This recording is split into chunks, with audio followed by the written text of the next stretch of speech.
please be seated.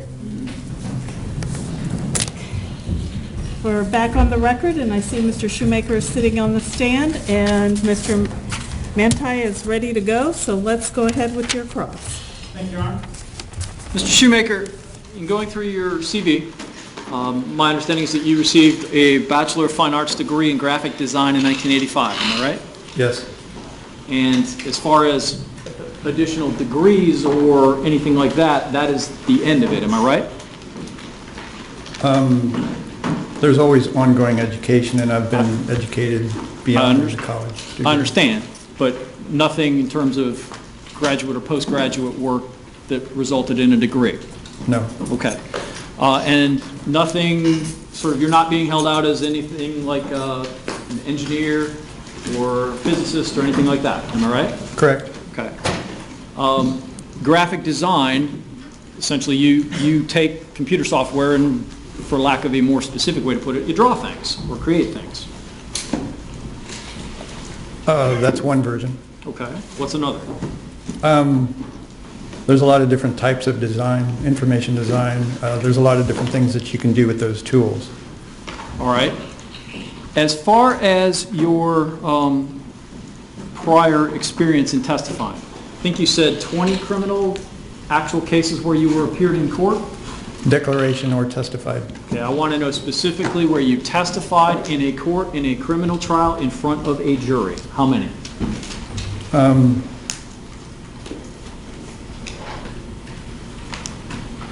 17. 17. How many of those was your testimony ever even really objected to or challenged at any kind of pretrial hearing or anything? You mean challenged, or what do you mean? How many times did whatever side you were testifying for, and I understand it's always been for the defense, but how many times did the other side challenge or object to you being permitted to testify? Whenever I was qualified as an expert. So there was always some kind of pretrial hearing? Whenever I testified in court, there's always been a pretrial hearing. Okay. So 17 times. And how many of those involved animations created with the motion capture suits? Probably about a dozen. A dozen? Can you tell me the last one? Give me the title of it.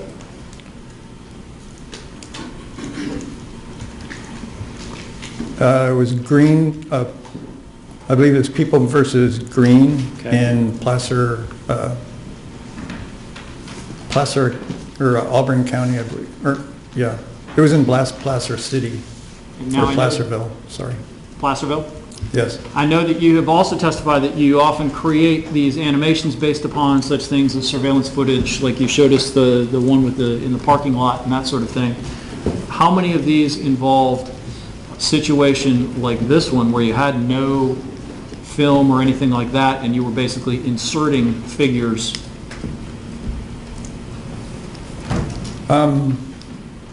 It's very rare that I have film to be able to match the animation to the film. Okay. So that was pretty much the only one where I've done the matching onto a security camera. How many of these then did you involve figures that are actually in what I'll call, just term a melee or a fight between the two of them? How many times have you done that in court in front of a jury?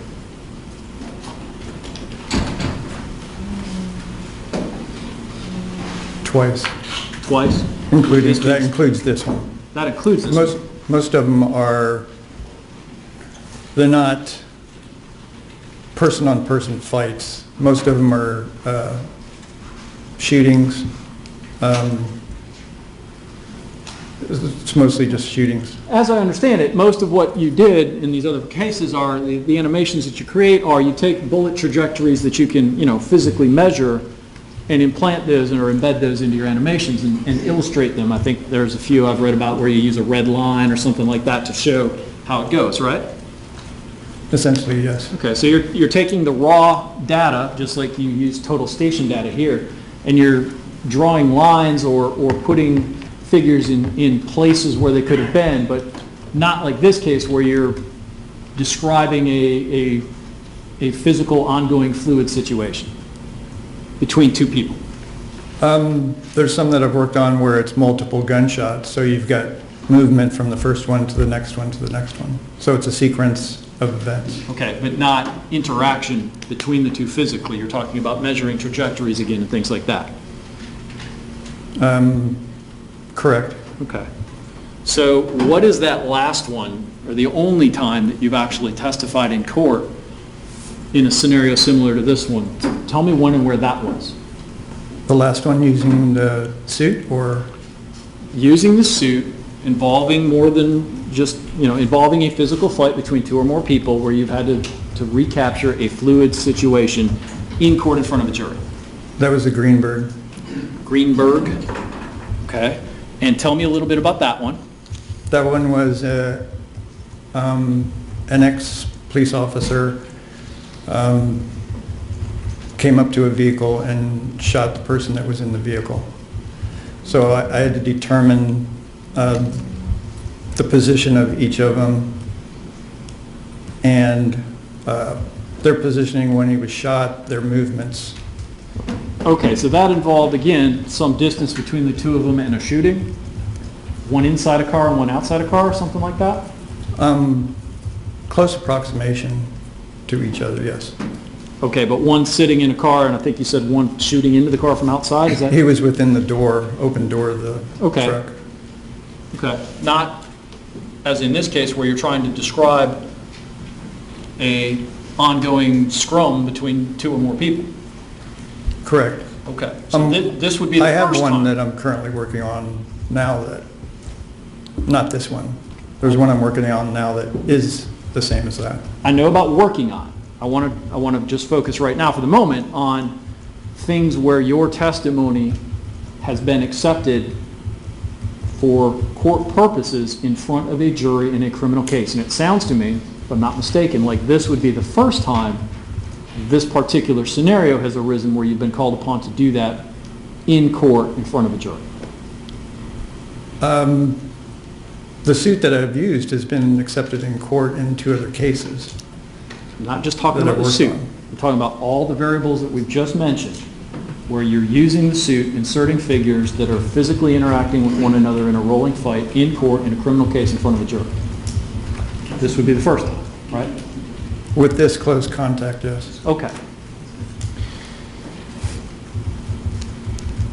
And I think you said, at least according to your CV, you're actually the only company in the country using the wireless motion capture suits for reconstruction purposes. Correct. So there's no issue about whether your peers or fellows in the industry are doing the same thing for this kind of thing. You're the only guy who does this that has those, right?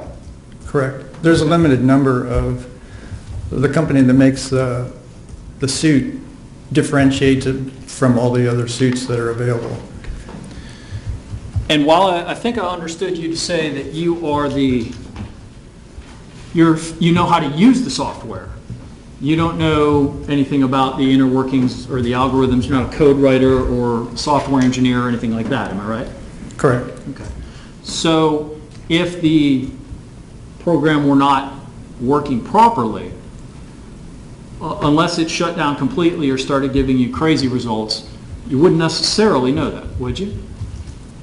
I verify whether it's operating correctly or not. Okay. It's been calibrated at the factory, and also every single time that I use it, I calibrate it myself. Let me go to the suits in particular. In this case, what you did is you got the raw data, I think you said, from the total station, then you went out to the scene and you did your mapping thing, and then you put 2 people in suits, right? Correct. Okay. And out there at the scene, basically you told them what to do, right? According to, yes. Okay. Who were these people? Were they male or female? 2 males. How big were they?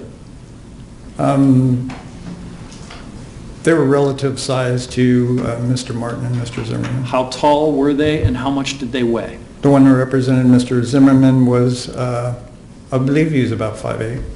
Okay.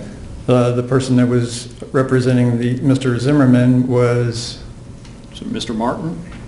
or Mr. Martin, sorry, Okay. was approximately 5'11". Approximately? 5'11" or 6 foot.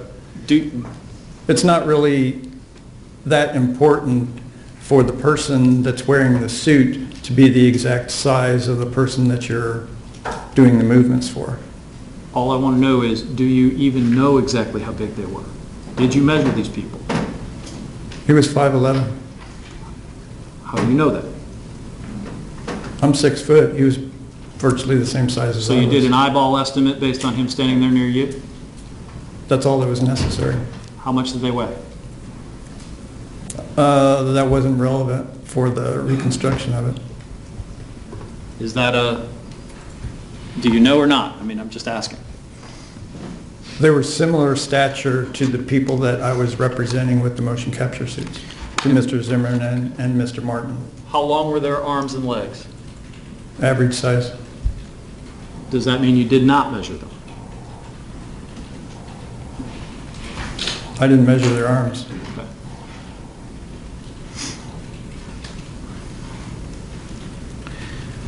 And they got into poses, as I understand it, what the suits do is they give off pulses of energy, whether it's light or whatever it is, that are documented by these cameras that you set up. Is that how they basically work? No, that's not the way mine. Tell me how they work. Mine has 16 accelerometers, and just like your iPhone, when you move it, it will register the movement. So with these 16 accelerometers, they send a wireless signal to my laptop, which has antennas that accept the signal. Then they take that and they apply it to a figure represented on the laptop. They meaning what does? You said they take the signal. What takes the signal? The antennas that come in go into the software, and it's applied to the character And that's in the the pulses computer. given off by the accelerometers, are they, The pulses from the accelerometers, it goes into, there's two transmitters that fit on the back of the suit, and those send the signal to the laptop. so does each accelerometer have its own sort of unique code or pulse? Yes, Okay. And when you're rapidly moving around, are you telling me that you can differentiate, or that the antenna differentiate among each of them? yes. Okay. And you also have a green light to make sure whether it's functioning properly or not, Whether what is? whether each of those accelerometers are functioning and sending a signal properly. Okay.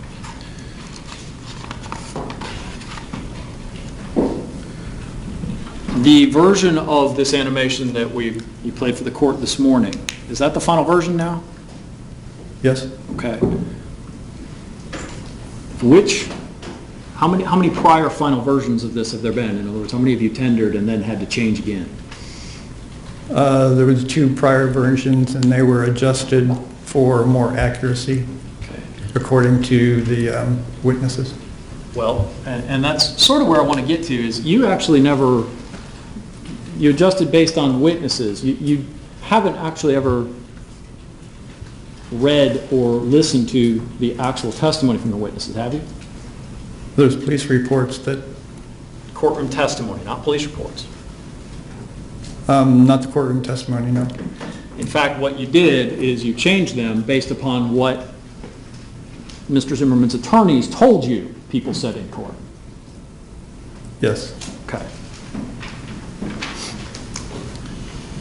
And that actually apparently was different enough from the way you'd originally created the animation that you have changed it at least twice. Just to be more accurate, yes. Okay.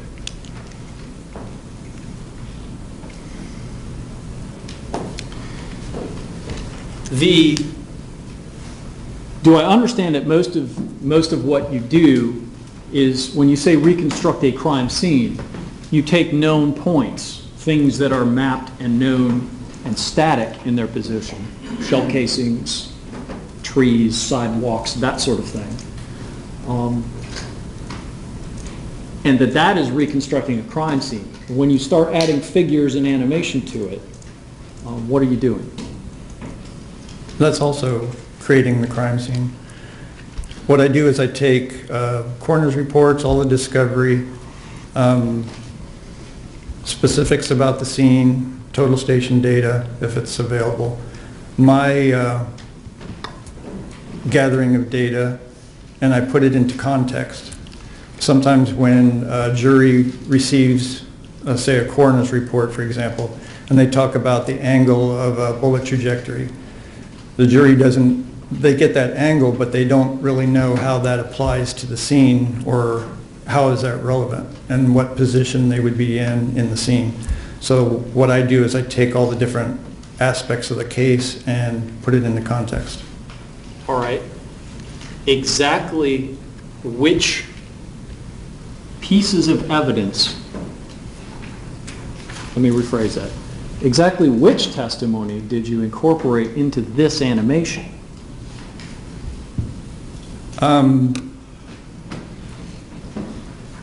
There was Jeremy Weinberg's. Did Jeremy Weinberg testify in court to your knowledge?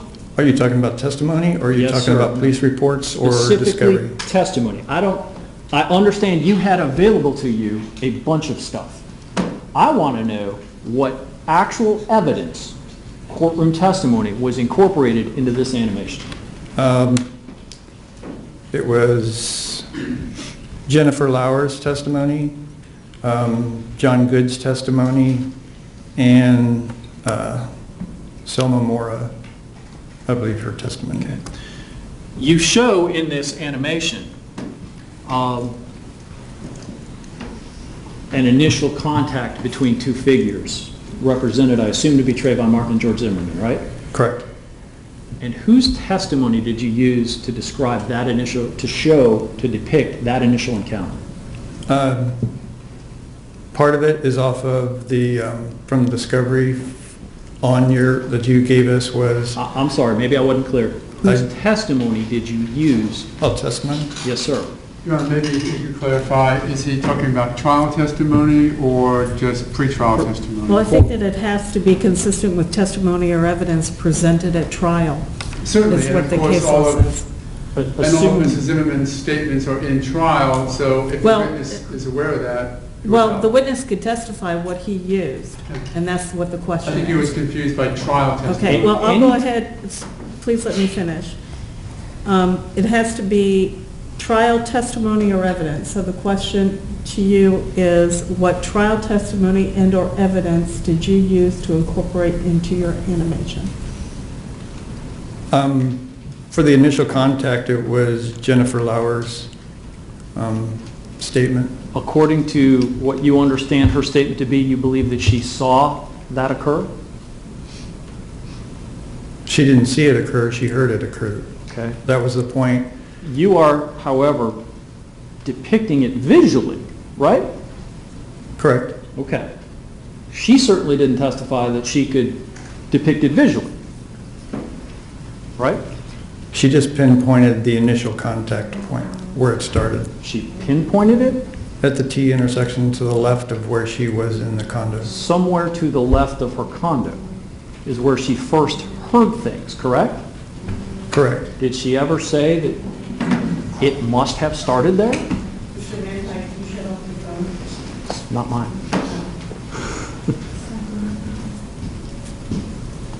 Mine's here. Are you in your pocket?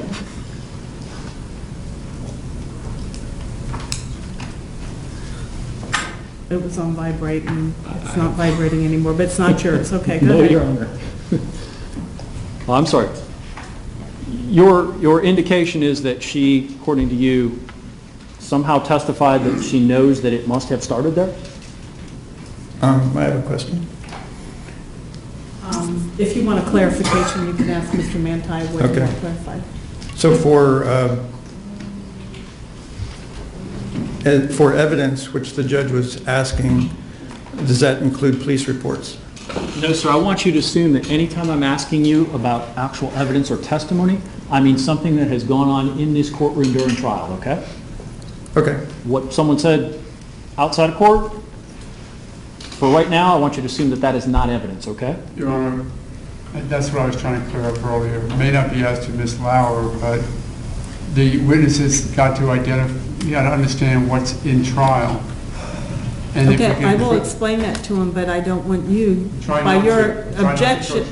by your objection, trying to infer to this witness how he should answer. Exactly. So,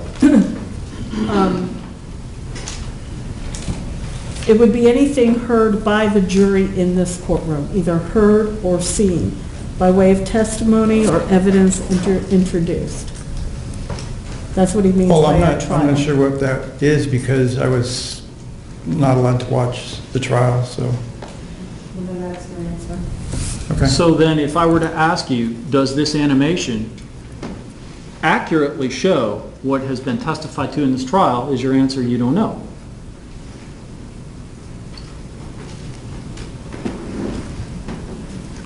I'm not sure what the proceedings, what went on in court. Okay, So, according to the evidence that I've received and from your office, well, I'm not talking about the discovery matters and all the stuff that you used initially for the first set of animations or the underlying stuff, and I'm not talking about what a lawyer may have told you.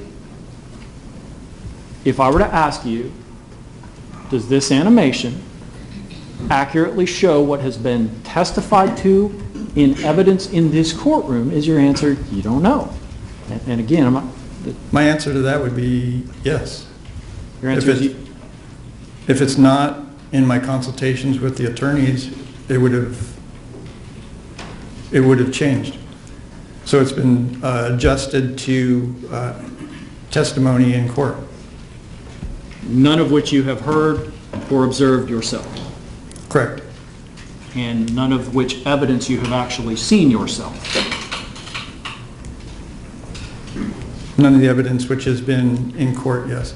Okay. So, part of this animation shows this initial encounter where these two figures kind of walk up to each other. And I understand you believe that the victim in this case, Trayvon Martin, was left-handed. Am I right? You said that? I believe so, yes. Okay. And you don't show anybody jumping out of a bush, for example. No? There was no evidence to support that. Nothing. Okay. And you don't show anybody just sort of emerging out of the darkness or running out of the darkness. It's just these two people kind of walk up to each other and stand face to face for a while, right? For seconds, yes. Okay.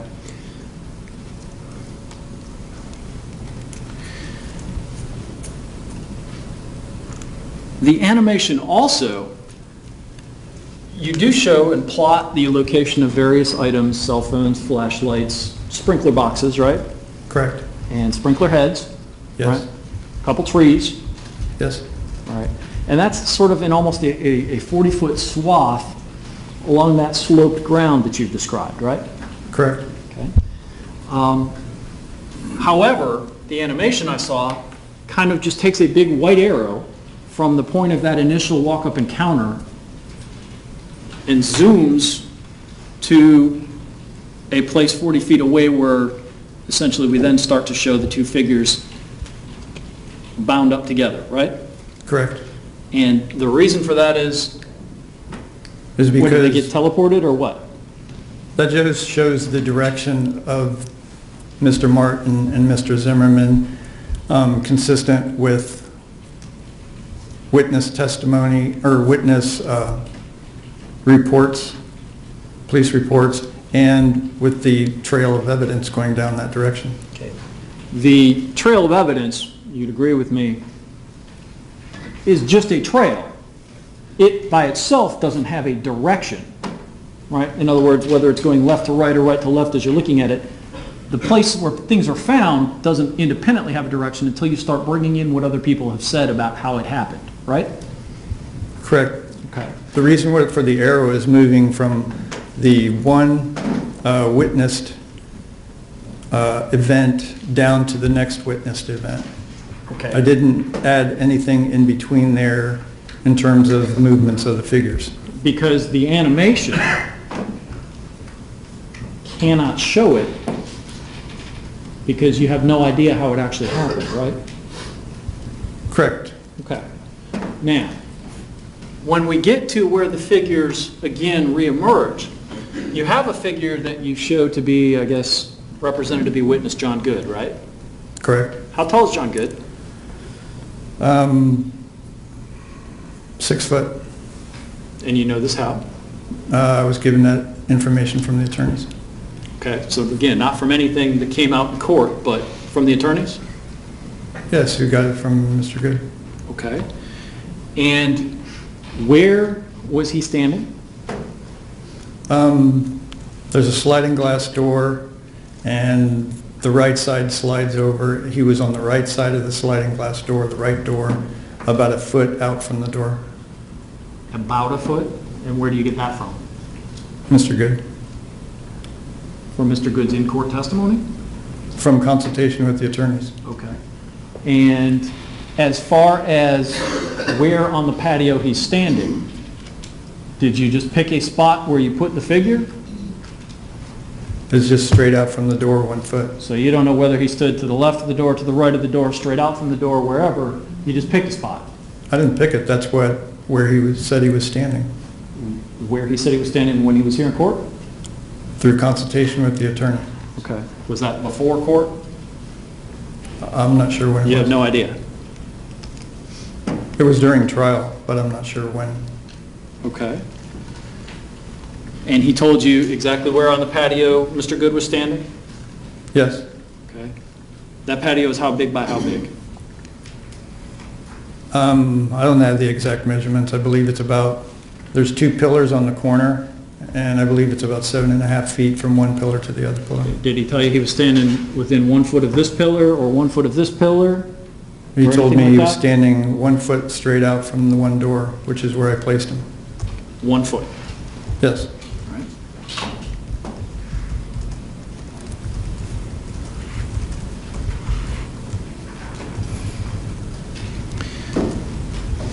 Let me start with something else about the animation.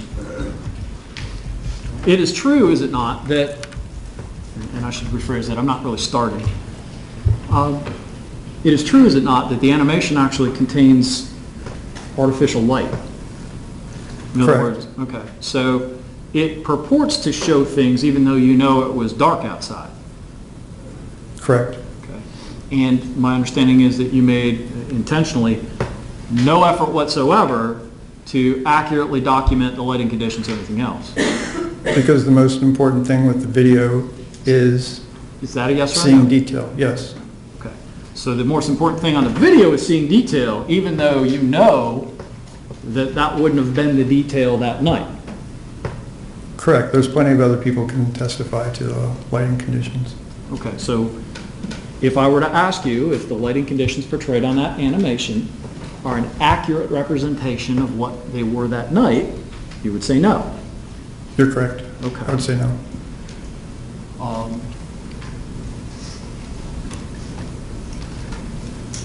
And in your decision about where to place the people, now your decision about where to instruct the people who are wearing the suits to go and what positions to assume, that was all done months before any in-court testimony, right? Not months. It was probably within the month before. Okay, within a month before, but certainly prior to any trial proceedings. Correct. Okay.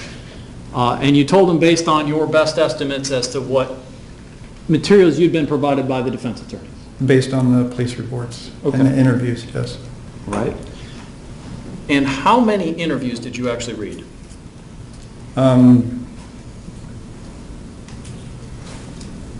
There was Jennifer Lowers and John Goods. There's a couple, there's 3 handwritten reports. Handwritten, like witness statements, you mean? Yes. Okay. And that's it? Yes. Okay. So based on those, you told these people wearing the suits where to go and what to do. Based on that, plus based on the 911 call, Okay. and timed it with the 911 Well, call. let me get into that. The 911 call is actually placed by Jenna Lauer, correct? Correct. Jenna Lauer saw none of this, correct?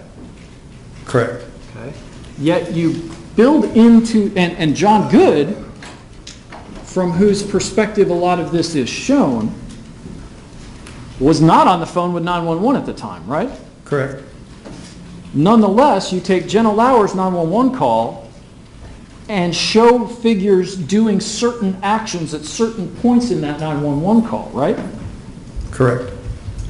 Now, I understand why you might be able to pinpoint the gunshot in the 911 call, right? Right. But as far as any of the rest of it,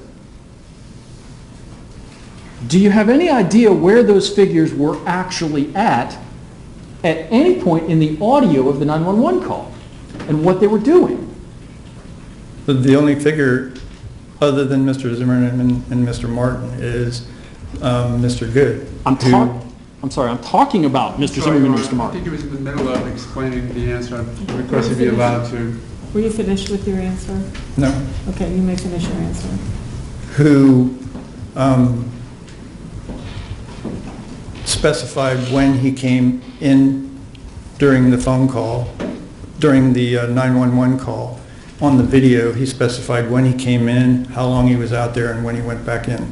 I'm sorry, on what video did Mr. Good say that he came in during a specific point of Jenna Lauer's 911 call? That was through consultation with the attorneys, his modification, adjustments of the video and his placement. I'm sorry, are you telling this court that you were told that John Good stated exactly where he was during portions of Jenna Lauer's 911 call? How long he was outside. Okay, not how long he was outside. I want to know, you have matched specific audio from that phone call to specific actions both by John Good and the two figures on the ground, right? Correct. And what I want to know is what in-court testimony or evidence you were actually provided that tells you John Good saw two figures doing X at the time Jenna Lauer was saying Y. There's not any in-court testimony on it. Okay. There's not any out-of-court testimony about it either, is there? There's consultation with the attorneys on how long he was out there, when he went back in, and when he came out. Okay, and this is, so again, you're integrating the visual perspective of one witness who's not, has no idea what Jenna Lauer, right? John Good has no idea what Jenna Lauer might be doing because they're not even in the same house, right? It's not just based on Jenna Lauer's call, which he couldn't hear at the time, but he can base it on when the gunshot went off. Well, I understand when the gunshot went off. But what you're telling this court is prior to the gunshot going off, or even afterwards, but certainly prior to the gunshot going off, that John Good, visual witness, and Jenna Lauer, audio witness, neither of whom know anything about what the other's doing at the time, that you can somehow match up exactly what John Good is seeing at the exact moment Jenna Lauer is saying something? If you take the 911 call where the gunshot went off, and if Mr. Good said that he was in the condo a particular time before the gunshot, you have a point when he went into the condo. He has a particular time of how long he was out there. So if you backtrack from the gunshot, you can determine from those when he came out and when he went back in. Those times, of course, are absolutely not exact. Those were all complete estimations, correct? And right? I mean, John Good never said, I got a stopwatch and I can tell you 30 seconds before the gunshot I went inside. Nothing like that, right? It's an estimation on his part, In correct? fact, okay, and therefore it is also just nothing more than an estimation on your part. I mean, you can only put This in... is based on a witness that was there, that said how long he was out there Okay, and how long it was Here's what I want- before the gunshot went off. here's what I want to focus on, sir, is that animation is very specific. You play a portion of that audio recording in conjunction with supposed actual video or simulated video from John Good's perspective. all based on nothing more than estimations. By the person that was witnessing it. Okay. And therefore, by you as well, because you can only put in what you've got to work with, right? Correct. Okay. So none of that could be said to be exact or accurate to the point that you can say for certain that that's what he was seeing at the time Jenna Lauer was saying a certain word. Right? I don't think it has to be specific to the exact word that she was saying. Well, your animation, though, makes it very specific, doesn't it?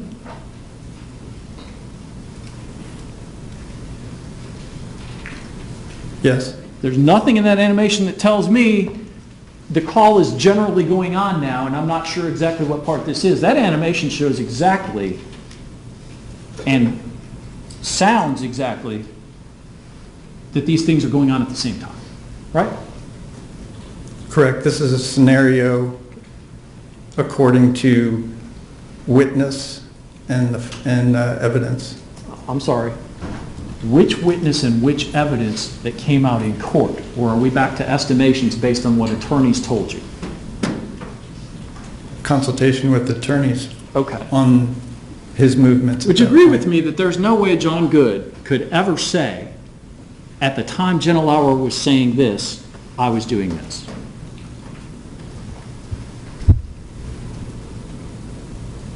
I don't think that's what he based his I'm not time asking. for being out there. I'm not asking what you He think. can't say exactly according to what she was saying.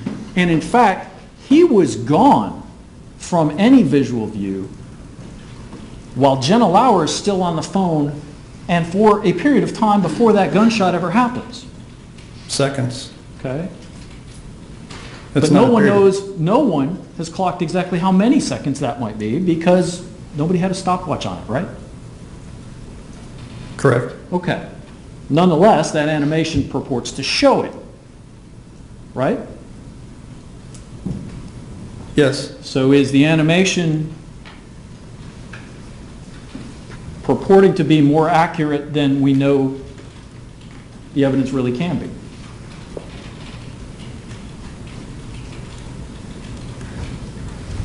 The purpose of him involved in the animation isn't so much whether he was outside for 10 seconds versus 7 seconds. It's putting him into the location and showing what he was able to see at that time. Well, but you don't know what he was able to see at that time because you don't know exactly what was going on with the call, right? His estimation is based not on the call, but on when the gunshot went off. It is estimation. They're overlapping. It is estimation upon estimation upon estimation. So when I ask you if that animation purports to show more exactness, more accuracy than the actual witness testimony and evidence, would you agree with me? I can only do it to the point of the witness. I understand there are limitations to the animations. What I'm trying to get is this was created, but you're not pretending that it's an accurate depiction of what went on. You're positing it as an estimation, right? According to the witness that was involved. Whom you've never actually heard testify. Correct. Okay.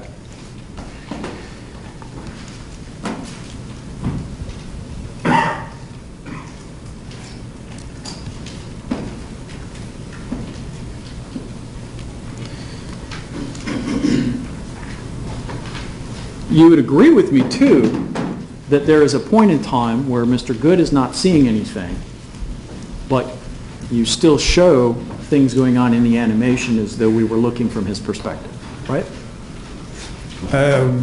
You'd have to be specific on what point. Okay. There's a point where the figure that represents John Good turns and exits stage left. Correct.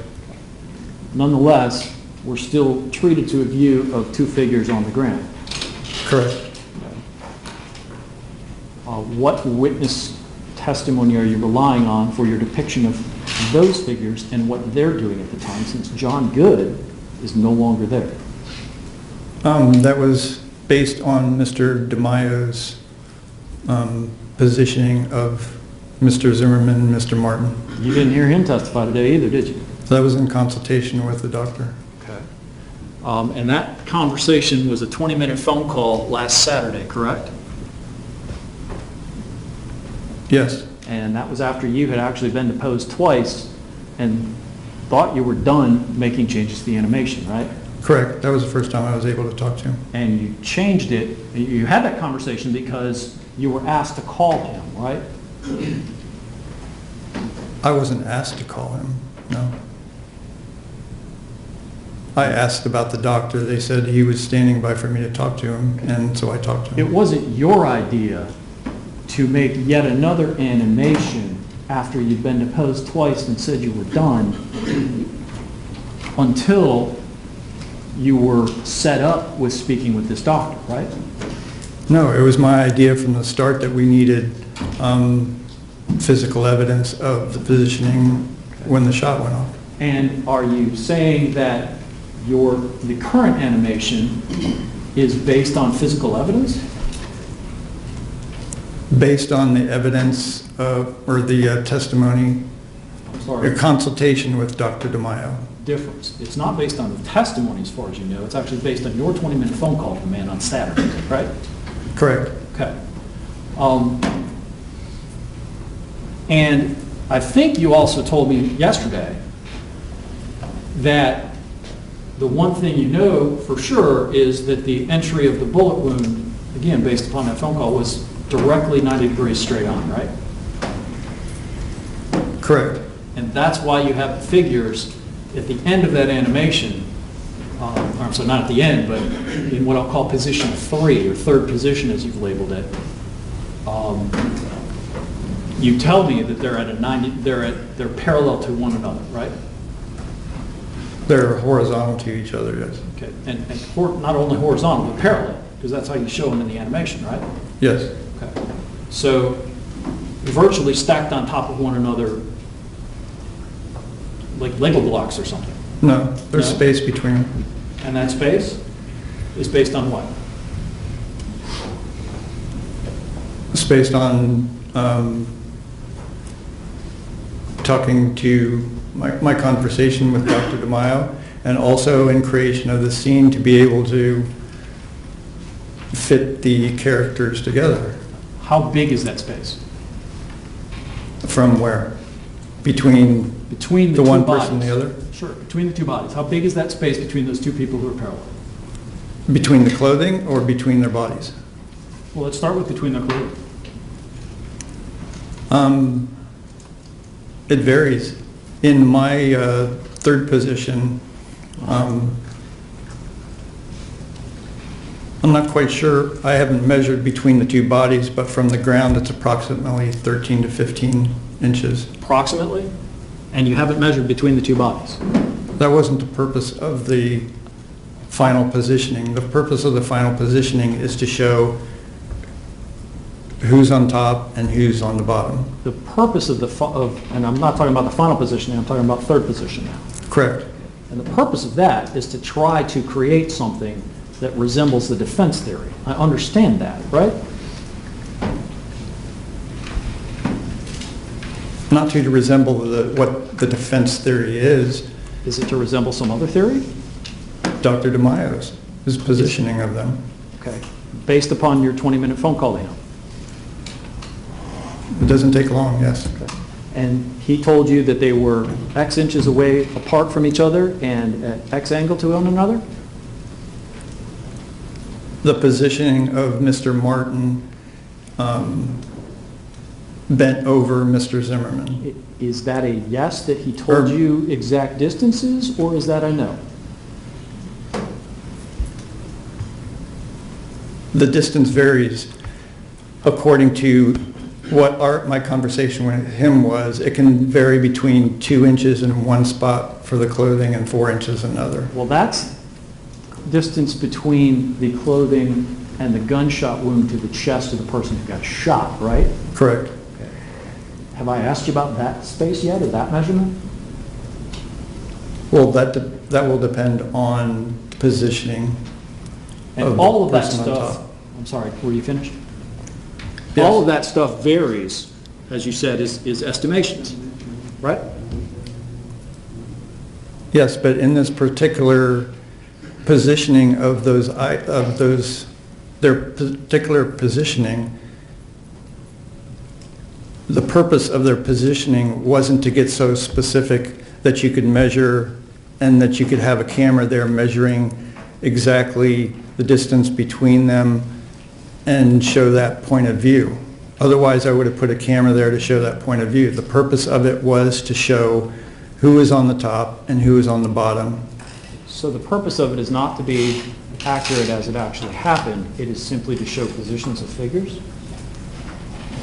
Correct. Otherwise, I would have put the camera at another location So- to be more specific on it. So do you know whether that animation accurately depicts how those figures were in relation to one another that night? Yes, according to Dr. DeMaio, that's the position that they're in, which is consistent with his findings. That position being parallel to one another with an unknown distance They're between. not completely parallel in the third view. I'll let the animation speak for itself. So if I were to ask you, are you basing this on your phone conversation with Dr. DeMaio or his actual in-court testimony about the possible positions of these people? You would say it was the phone call. Yes. Okay.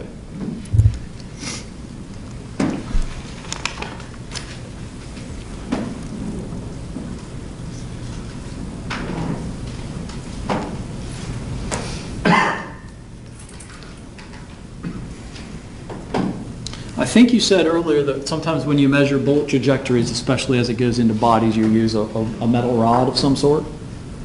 I create a rod in the computer. Did you do that in this case? I wasn't showing the bullet trajectory in this. So, and in fact, that animation doesn't show the bullet trajectory, the firearm, or anything like that, does it? That wasn't the purpose of the animation. I understand, but it doesn't show any of those things, does it? No. And in fact, you were actually specifically asked to leave the gun out of the animation, weren't you?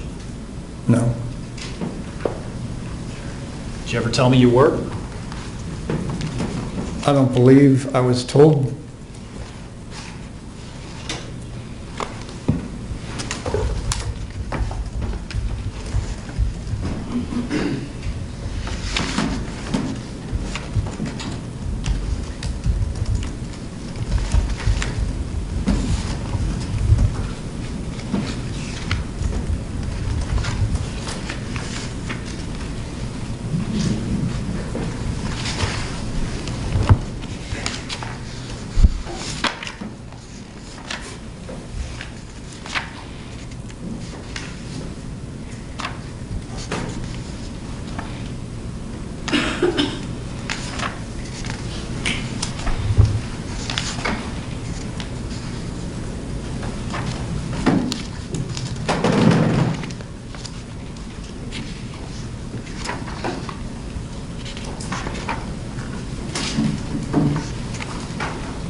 Page 27 of last Wednesday's deposition, counsel. Okay. This would be deposition number 2. May I approach you now? Yes, you may. Mr. Shoemaker, do you remember talking to me? I guess it would have been last Wednesday. That would have been your second deposition in the case. You were still in California? Yes. Yes, I do. All right. I'm going to show you here, page 27, and I'm going to begin at line 4.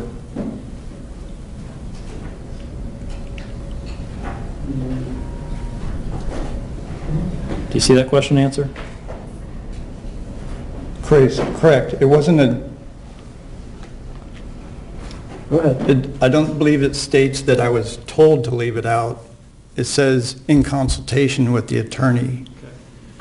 Do you remember the question, were you requested to leave the gun out, or did you make that decision on your own? And your answer was, I didn't make that decision on my own. I believe it was just consultation with the attorneys. Remember Yes. that question answer? It was in consultation with them. So Okay. my input and the attorney's input. So you specifically That's- decided not to put the gun in. That's not the purpose of this video. Is that a yes or a no? I did not put it in. Even though you certainly knew that that gun was there that night. Correct. Okay. So the video omits that. Correct, because that's not the purpose of the video.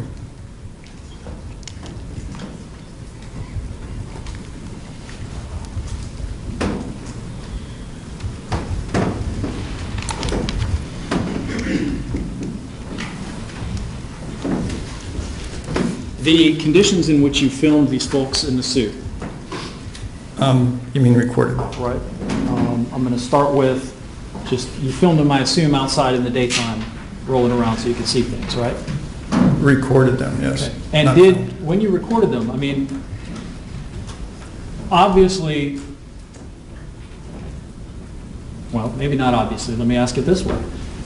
Were these folks moving in a rapid pace as though they were actually fighting one another, or were they getting up, assuming a pose, and then waiting for your direction to get up, go and assume the next one? Let me object, Your Honor, to this in the relevance. Though they were moving in previous, may I speak to the objection? No, Yeah, the jury's not here, it's Okay. fine.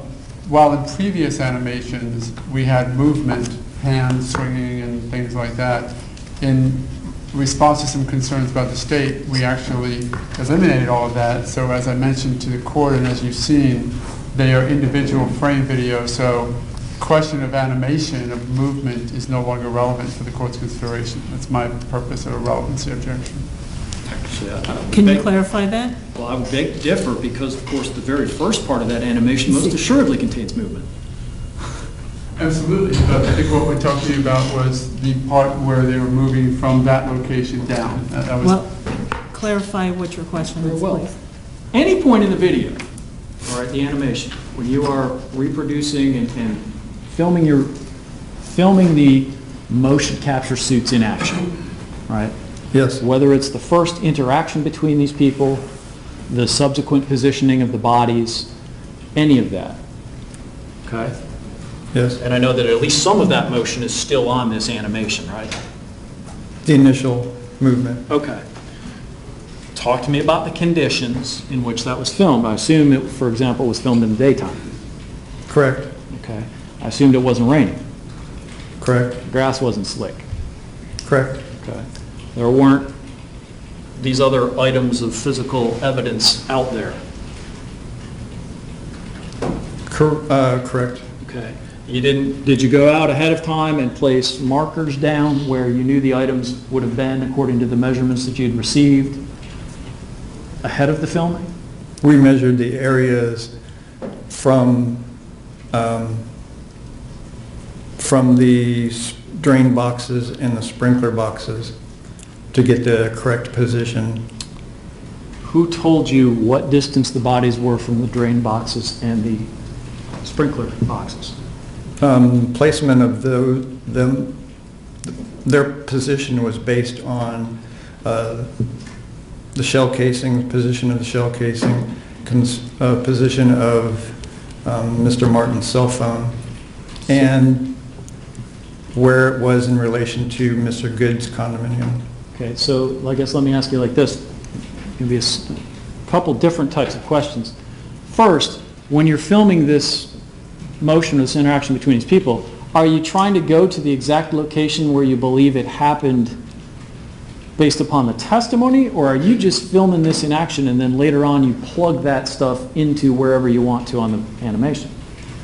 It's best to record it when you're on the scene, to record it in that location, because you can interact with like the slope of the grass and other elements, but Once that's on the scene, and the scene is created in the computer, then you can take that, drop it into the scene, and adjust it so that it's most accurate. So when you were at the scene, you hadn't already, for example, measured exactly where the shell casing was and like put a dot, or had you? We laid out little markers. You did showing lay out where they were. markers. Okay. Now, do I understand then, in this, the second part, or second series of questions, you then just took the figures and put them in exact locations vis-a-vis things like the shell casing and the porch. In other words, say, for example, 6 feet from the porch and 3 feet from the shell casing. You put the figures in a specific place, right? Correct. And you did that based on what evidence and testimony as to the exact location of the figures? Are you talking about the ones straight out from Mr. Good's condominium? All the still figures from that? Those Well- were placed there based on Mr. Good's testimony and in consultation with the attorneys. Okay, let me talk about position 3, for example. My understanding is that you placed the figures where they were in the third position based upon your belief as to, your knowledge of the location where the shell casing was found and your belief as to the ejection of the shell casing from that firearm that's not in the video, right? Correct. Okay. That's one, and relative to the position where Mr. Zimmerman was found, You mean Mr. Moore? or Mr. Martin, sorry. Okay, but that's position 4, right? Correct. All right. But Position 3 is I'm gonna stick- relative to 4. Okay, I'm going to stick to 3 for the moment, all right? You said that you put the figures in a certain position relative to the shell casing. Now, to my knowledge, no one testified about being this close to the shell casing. So is this an estimation on your part based upon you thinking that the gun must have ejected to the right and the shell casing must have gone X distance?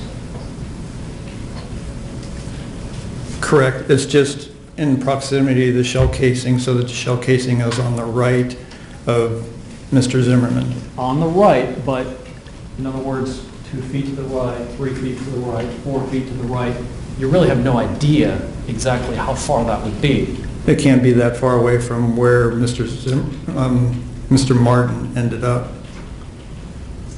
So the proximity of evidence marker number 6 has to be pretty close proximity to the third position. I understand generalized proximity. What I'm getting at is, would you agree with me that how high the gun is up off the ground might affect how far that shell casing goes and therefore where it lands? There's a lot of variables that could have, A lot of variables. So again, Not- we're- innumerable variables, but none of those variables for which you had actual direct evidence, right? just that a shell casing ejects from the right on a So 9 millimeter. you just found it. We know where it was found, but we have no idea where it came from. We know where it landed, not where it took off. We know approximately where it came from. I'm asking, your animation shows these figures in a very specific spot. What I'm just asking you is that an estimation based upon your estimation about how the shell casing got there? It's based on their last position and based on their previous position and based on their last position and based also on the shell casing, location of the shell casing. The last position, the fourth position, Correct. is what happened after the defendant claims that he shot Trayvon Martin, that Trayvon Martin fell off him, that he then jumped on Trayvon Martin's back and moved a portion of his body, right?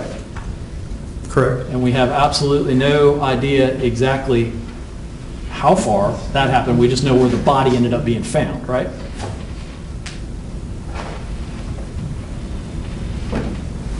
It's in close proximity to the final position. I understand it's all in proximity. This whole thing happened within a 40 square foot Well, you're area. not really giving me specifics. Are you talking 5 feet from where I have them? Are you talking 3 inches from where they are, or? Well, what I'm asking you is, why does your animation give me those specifics?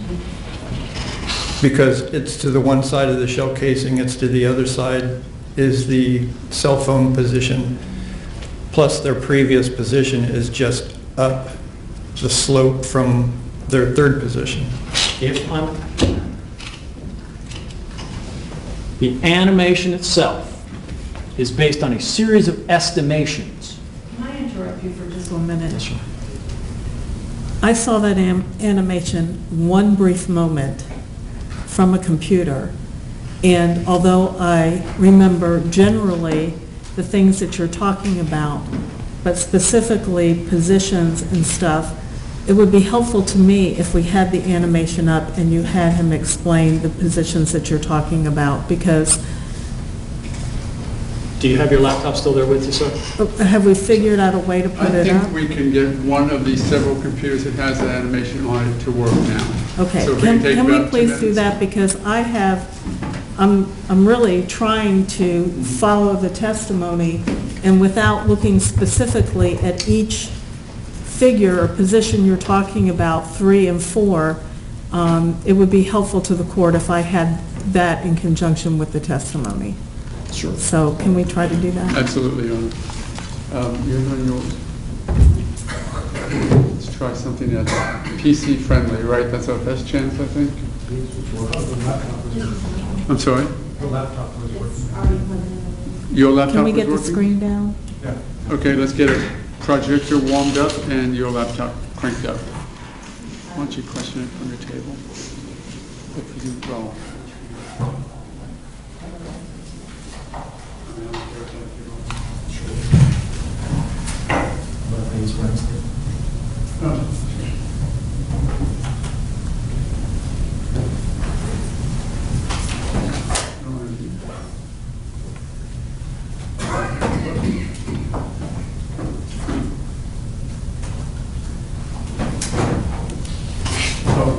Look it up first.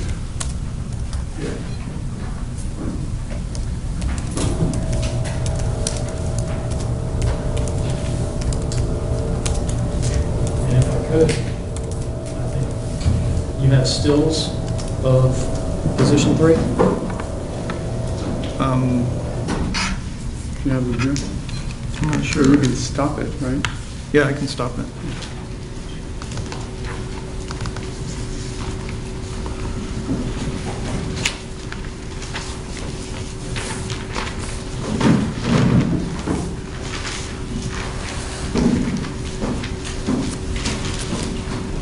I don't believe I have position 3. Is there a position 3 still? No. Go ahead and step forward now to position 3.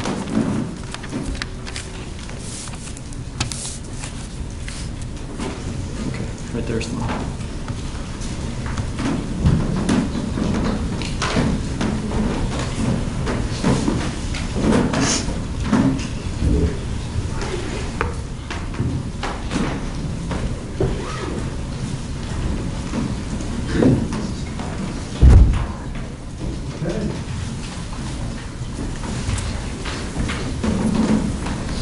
Okay. Okay, You want so, to run it? Start right there. Use- Okay. So now we have an illustration, sir, of third position, right? Yes. Okay. And I know the things in the yellow circles are items of evidence, physical things. One of them is the final resting place of Trayvon Martin's body, one is the shell casing, right? Correct. Okay. And the place that you have these vis-a-vis those items in the yellow circles is an estimation. The Right. placement of the yellow circles? No, Is sir. an The estimate? placement of the figures with respect to the yellow circles. Correct. They're positioned in between the items of They're evidence. just generally speaking in between them, but as far as telling me that they should be in exactly that location as opposed to few degrees to the left, a few inches or a few feet to one direction or the other. You couldn't really tell me, because that's, of course, not what you're trying to do with the video, right? Correct. Okay. Their positioning relative to each other is the purpose of the video. Well, and you also, speaking of that, even their position relative to each other, you couldn't tell me exactly what angle the person's head who's on top there should be, right? Correct, because it wasn't still, so. Right. The whole thing is actually moving, so again, this is in sort of an estimation. What part of it are you talking about as an estimation? The actual positions of the figures. And I'm talking not, It's not an estimation, it's a placement according to Dr. DeMaio. Dr. DeMaio told you they looked exactly like that? Their positioning, yes. I'm sorry, he described that exact degree of tilt and everything to you? Within 2 inches. How many inches did he say Trayvon Martin's head was off the ground? That wasn't relevant. Okay, so the answer is, you, again, this would be an approximation, because you don't know the exact answer to that question. Approximation of his head? Yeah, Yes. okay.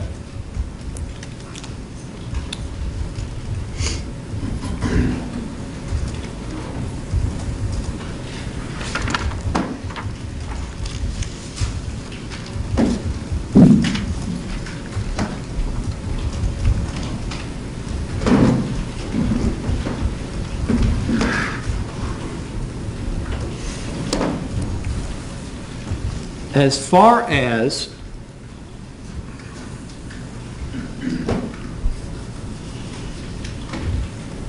these white things that are depicted here, these are the sort of the sprinkler boxes, the hard plastic boxes that are out there?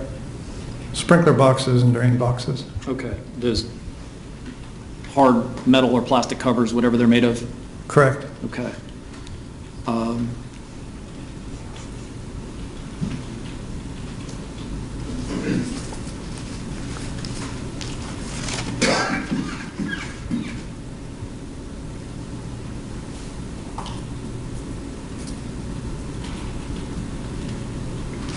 Now, you also, do I understand it, reviewed at least one of the statements of the defendant, in this case, George Zimmerman.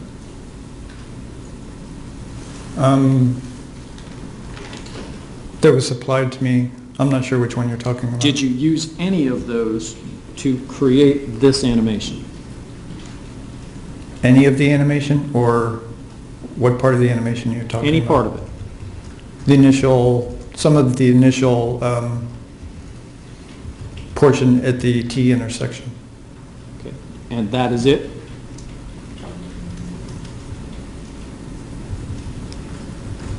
Yes, all the rest are based on the other witnesses. Okay. So all the rest of it is based on something other than what the defendant's statement was. And which statement of the defendant are you talking about? The video walkthrough. Okay. That is the only one you used? Yes. Is there some reason you didn't use any of the others? Because I had other witnesses that placed that in the police reports positioned them throughout the animation. Let me be more clear.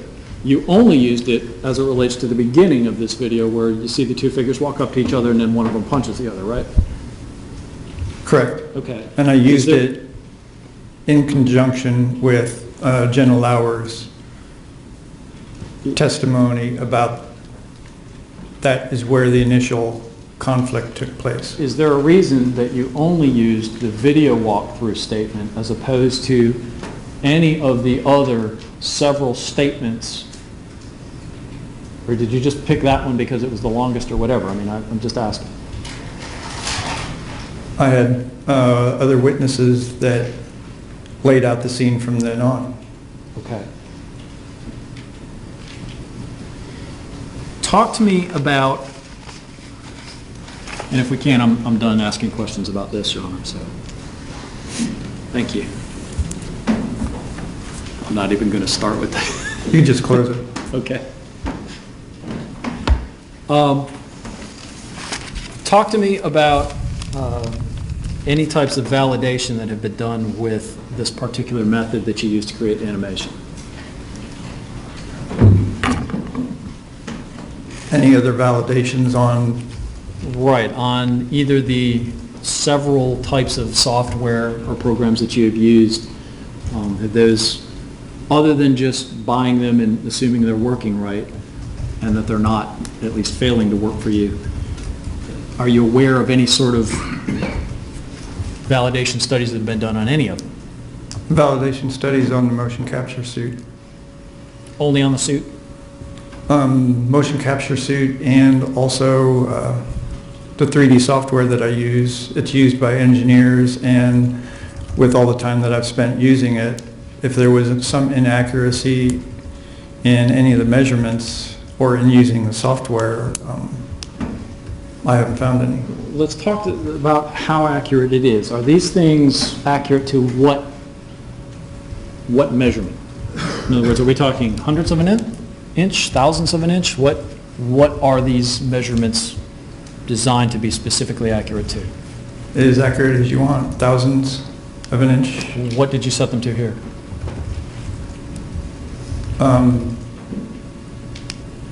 Just what was relevant to what I needed in terms of positioning of the items, measuring, for example, from the porch to the shell casing, and Okay. there wasn't anything in this that required thousandths of an inch of accuracy.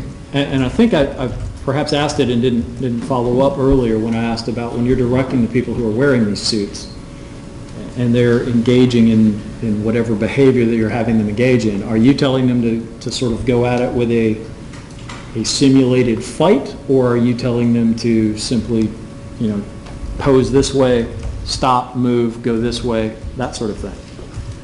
Just move according to what the witnesses wrote in their police reports, in it's almost terms of what position they were in, what they were doing, for example, ground pounding or that type of movement, and just to how they would naturally interact with the ground and the slope and the sidewalk. So you were sort of almost like directing a movie, saying to an actor or an actress, go here and do this. They weren't just doing it on their own? Correct. It was based on the location of evidence on the scene, the type of surface they were on, what was written in the police report in terms of what they were doing at that location. When we're talking, for example, about the actual motion, for example, at the first part of that tape, where there are figures in motion, did you have them attempt to simulate the actual speed of that, or did you just simply have a person in a capture seat make that motion and then you adjusted the speed using the software? The swing and the reaction to the swing is, it wasn't sped up, that's the natural movement. So that's as fast as the actual actors happen to do it. Correct. Any idea whether that's accurate as opposed to simply another estimation? It was just a movement portraying that occurrence. So as to whether it's... And how somebody doing that motion, recording somebody doing that motion. If I were to ask you, can you tell this court for certain that it is an accurate depiction of the motion and the blow that it's supposed to depict, you'd have to tell me no, right? As an accurate movement of somebody swinging and striking another person in the face. Just as the actor decided to do it. As a human would move. There's other ways of doing that reconstructionists do animation, which is hand animating on the computer, where you take a 3D figure, move an arm, advance it some frames, move the arm again, and so they're just estimating about the way something really moves. With the advantage with the motion capture suit is you put the suit on, and that's the way a person will move. But that's the way that person on that day, while you had the suit on them, moved. Correct. Okay, you can't tell me that's the way that if we assume it's one figure is Trayvon Martin and one is George Zimmerman, you can't tell me that that's actually how they did it that night. This is just portraying one person coming up and striking another person in that manner.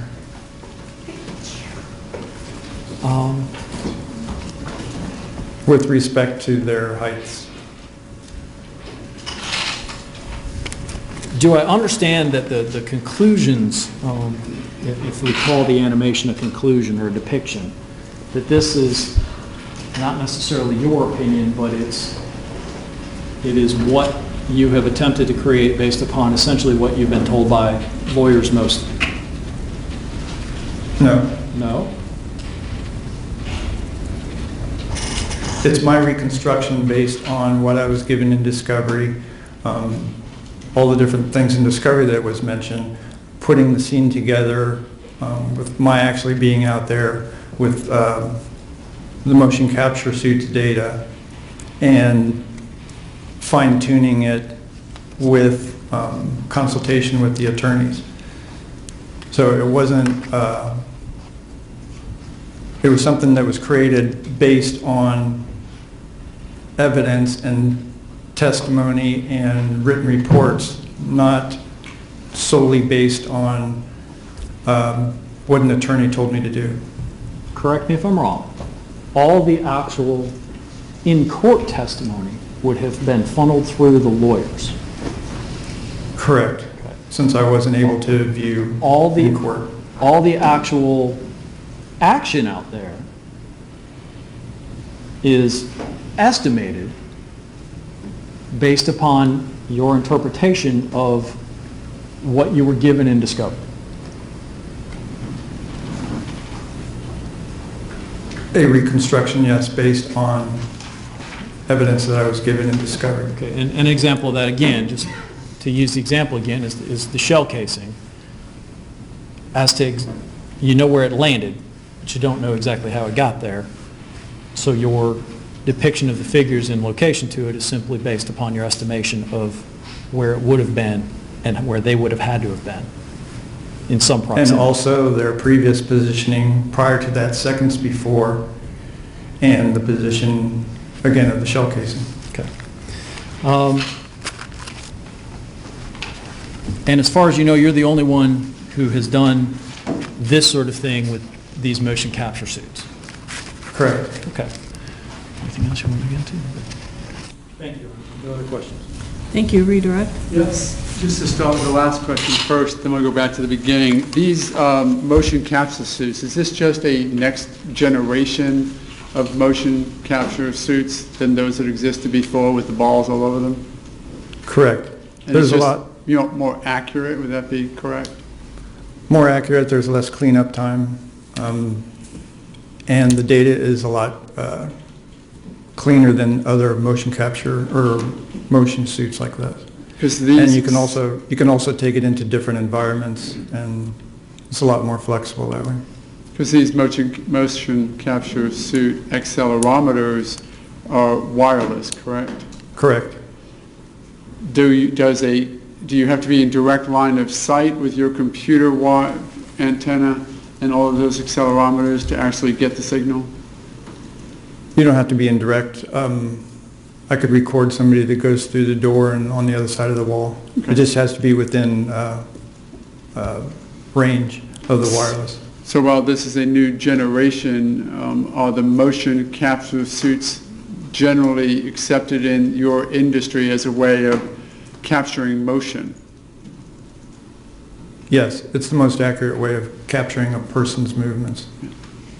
The newest and better, but not much different than in concept than what the older motion capture suits capture? Yes, they're restricted by the fact that they have to be recorded with a camera. Okay. And the disadvantage of that also is you don't have data, you can't see the data on the movement of an arm, for example. On this motion capture suit, you can see data of all the accelerometers. And those accelerometers then are hooked in together to software that then recreates the movement of those various accelerometers in the context of a body? Yes, it captures it all, yes. Okay. You could put 4 of them on a Frisbee and fly a Frisbee. Could you put them on a Frisbee and fly a Frisbee, and those accelerometers would kick back information to your computer, and then you could recreate the Frisbee spinning as it flies? Yes, it's also been used, they've also done recordings of jumping out of a plane and recording somebody skydiving with it. Okay. And then being able to recreate that. Yes. Just going back to the beginning, in the concept of the beginning parts of the animation and the modifications of it, have you ever waited until after a trial is over to create your animation? It sounds senseless in the question, but I want you to answer it. Are your animations normally done in anticipation of and in presentation to trial? Yes. Okay. And are they normally done with the available information like discovery that's available to you? Yes, they are. And then is that, when you have that information available to you, will you go back and modify your animation, your presentation, based upon new information if it's given to you? During trial or before trial? Whenever. Or?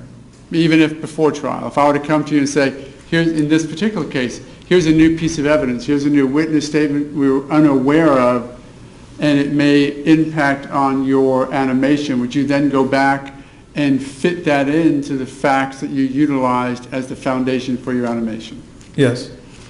And have you done that in the generation 3, or the most recent generation of video that you created, or animation, based upon consultation with me and saying such things as, did you in fact modify the animation as we discussed matters? Yes, the whole purpose of it is to get it as accurate as possible. And did I then discuss with you certain testimonies in trial that led to modifications? Yes. For example, on some of the stills that you had gone through with the judge, was there changes in those stills based upon actual trial testimony as opposed to deposition or statement testimony? Yes. And did you simply take out one text and put in another? Correct. And object to continually. Sustain. Trying to move it along, Your Honor, to make it, You can lead. I understand.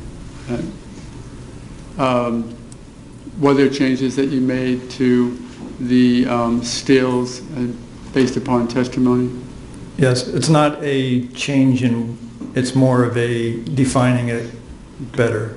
Where did you get that information from? Consultation with you and Mr. West. And what was discussed with you during that consultation? What came out in court and testimony. And based upon that consultation with either Mr. West or myself, did you make those modifications to the stills? Yes. As to the, we were talking about the point of, have you ever waited until the middle of trial to begin the creation process of an animation? No, I like to begin it as soon as I can, as far ahead of trial as I can. And in the information that you were forwarded in this case, was information from Mr. Zimmerman's various statements given to the police forwarded to you as well for your consideration? Yes. And did you incorporate any of that information into your animation? Yes. One part, go ahead. If I look at what what his video testimony was and just verify that there's no conflicting or nothing that conflicts with what I used in creating the scene. Okay. And you had all of his other statements available, the interview statements of the various law enforcement with you, available to you as well, did you not? Correct. And the significance, what significance did you attend to Mr. Zimmerman's statements, all of those that are now in evidence presented by the state, in assisting you in creating any portion of your animation? The initial conflict, or the point where the conflict. And was that specific to Mr. Zimmerman stating that he was struck? Yes. And in a location approximate to the location where he said he was struck? Yes, where he said he was struck, backed up by General Lauer's positioning of the sound where the conflict started. And back then, of course, you had, what did you have in addition to General Lauer's statement that you utilized to place the initial location of the altercation? What did I have? Who else did you have? Jeremy Weinberg's police report. Did you even have other witnesses who said the location was there, such as Jane Sudiker, who was in the apartment back behind the T? Did you have that information available to you? Yes. Okay. And was all of that then part of what you utilized? Yes. Was there any specific evidence that was found at the scene to assist you in determining that that was the estimate or probable location of the initial part of the altercation? Yes. The first piece of evidence was the Mr. Zimmerman's flashlight keychain. How did that assist you in laying out the location that is shown on the video, on the animation, about the initial part of the altercation? It gives you a direction. So you have the initial conflict that took place at the T intersection. Then you've got the flashlight, which goes down to the direction where the next witness testified that they were located. Okay. Mr. Manti many times suggested that this is just an estimation. Will you acknowledge that if we look at that animation, it is somewhat of an estimation as to their initial location? Correct. But is that estimation in conflict with any of the evidence that you are aware of in the discovery that you reviewed? Are you talking about their initial location? No, it's not. If, for example, I was to have you recreate the animation of a shell casing discharge and the way it spins from out of it spinning to the ground, would you be able to create an animation that accomplished that? Yes. Would it, however, be an estimation to a certain extent of how many actual spins the shell casing may have made in its trajectory to the ground? Yes, because that would be in the computer where you would rely on the physics in the computer to do the reconstruction of it. But even in the real world, when you do that with any gun, it's going to, each of the ejections are going to vary. Is there an inherent estimation that exists in the entirety of your industry of, be it accident reconstruction or event reconstruction? Is there an estimation variable that exists in every animation that you make? Correct. There's certain scenarios that you can create, but there's not an infinite number of scenarios. Those that are in conflict with the evidence, with witness testimony, those obviously can't be done that way. So the scenarios that can be created are consistent with testimony, witnesses, and evidence and the scene. As an example, in your modifications of the animations, did you change, was a decision made in consult with me and others not to show movement of the bodies from the initial location until the location at rest. Was that a decision made? Yes. And why was that decision made? Basically because from witness testimony, we know which direction they moved in, but it's not defined anywhere exactly how they got from that one position to the second, to the position by Mr. Good's condominium. So rather than try to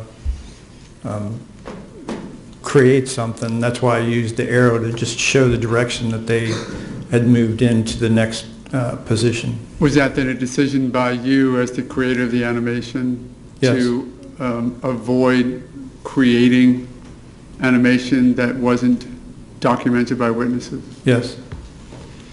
And then why did you then pick up again, and we're going to go to the last video and just use the stills, where did the information come then to place those people where they were? The initial position, where it's labeled initial position, that came from John Good. The second position, that also came from John Good. The initial position I'm going to back it up and ask him to, well, it was working. As soon as the projector warms back up, I'll do it, but I'll have him testify to that. Let's be careful that we all talk about the same positions. I'm going to make some definitions and tell me if we can live with those. Initial position was the event that started at the T intersection. Is that, can we use that? Or is that, or do we want to define that as something else? If we could define it as something else. Okay, we'll define that as the T intersection event. Okay. Then tell us what you mean by the first event. The first event is the first visual that John Good had on their position. It's Okay. labeled initial position. Okay. Give me 1 second to convince your computer to work. Okay, that was the one where you had the testimony. It's about to come up here. The first position that you're speaking of. It's going backwards. Sorry, give me 1 second. I'll try and get it back to where it needs to be without sounding like the White Album from the Beatles backwards. You can just grab the little white ball and slide it Just don't around. use Max. Sorry. Okay.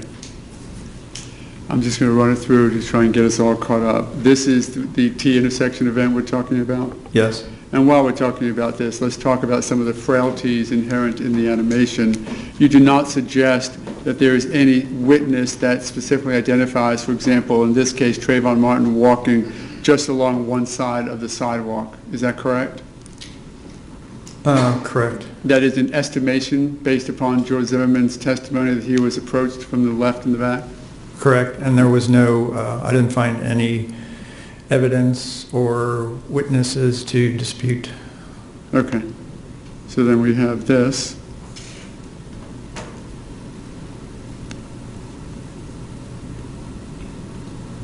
That information right there, does that come, where does that come from that gave you the foundation to create that portion of the animation? From Mr. Zimmerman's video walkthrough and also from Jenna Lauer's and Jeremy Weinberg's police report. And to a certain extent from Ms. Sediker's also location of the general event? Yes. Okay. Now we see the arrow, which we talked about a moment ago. And is that what you had talked about being the arrow instead of having the actual figures move without any witnesses to identify them? Yes. Okay.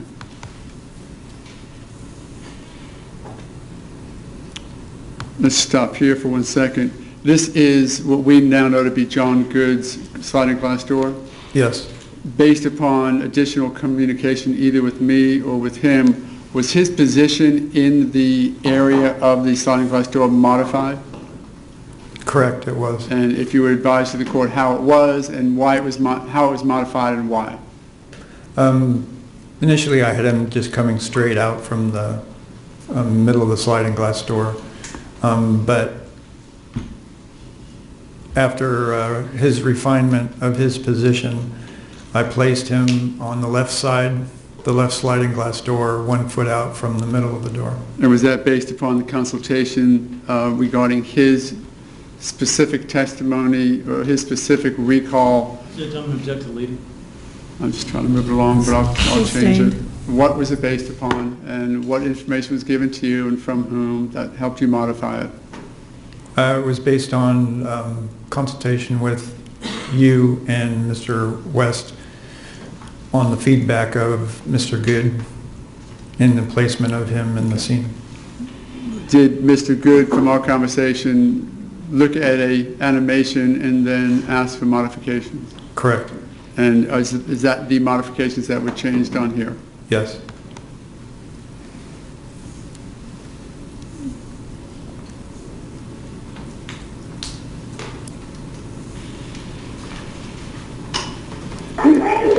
Now, this is where the 911 tape comes in, right? Correct. And there was questions concerning why the timing of the 911 call began.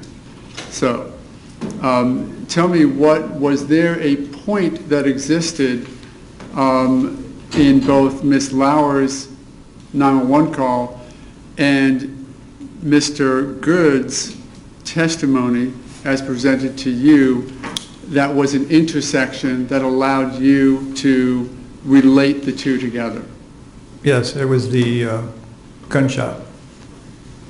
If I might approach the witness for a second, Your Honor. If you're going to see it as well. In effect, do we have a timeline of Jenna Lauer's 911 call with a gunshot at what you know to be about 45 seconds? Correct. Whatever it might be. 45 seconds. And then do we also have a timeline of John Good's testimony with and lining up the gunshot on his testimony? Yes. And if you line these two up, does that then give you a timeline from which you can estimate John Good's actions on the animation? It's pretty much just taking the 911 timeline, taking the timeline which Mr. Good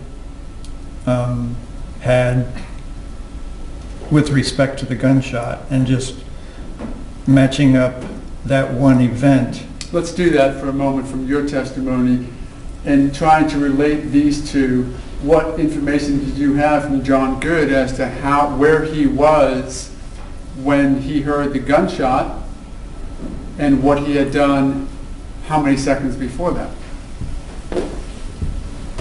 He was on his way up to make a 911 call, and the time that we had, if you go to the gunshot, you can, if you back up on Mr. Good's timeline, he gave an estimate on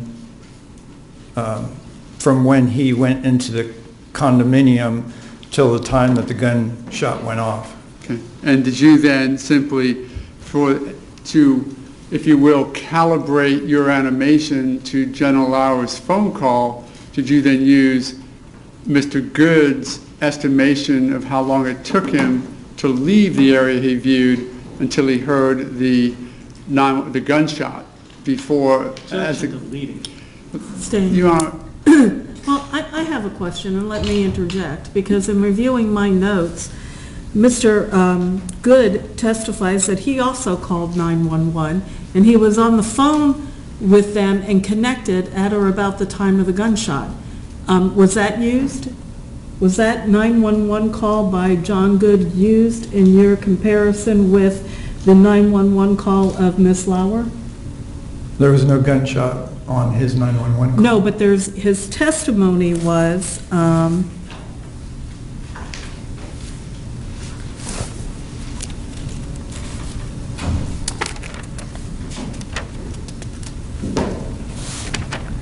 he heard the gunshot while he was dialing 911, and in fact, I thought he said he was waiting for that call to connect. So we would know when that call connected in relation to the Lauer 911 call. So did you use that as your basis for the timeline of this 911 call and the testimony of Mr. Good? He was still waiting for it to connect, so. My question is, did you use that? Did you consider at all in making this timeline in connection with the animation, that's a known time when he was calling. His testimony was he heard the gunshot while he was dialing 911. In fact, he was waiting for the call to connect when he heard the gunshot. Did you use his 911 connection in doing the comparison? I used his estimation from how long it took him to get up to make his call. Okay.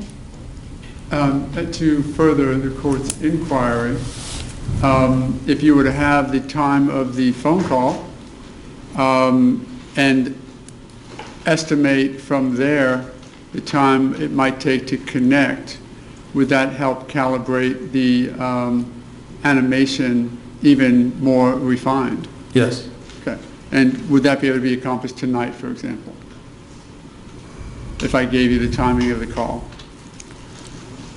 I wouldn't be able to re-render and redo the animation, but I can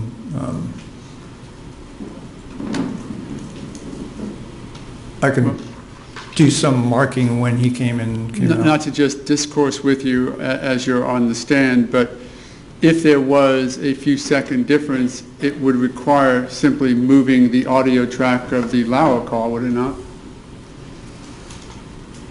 The animation would stay the same? Yes. Okay. Because that's the only relation, would it not be? As if the gunshot is relating the timing of Lauer's call, that would only change the audio track a few seconds one way or the other, would it not? I believe it would affect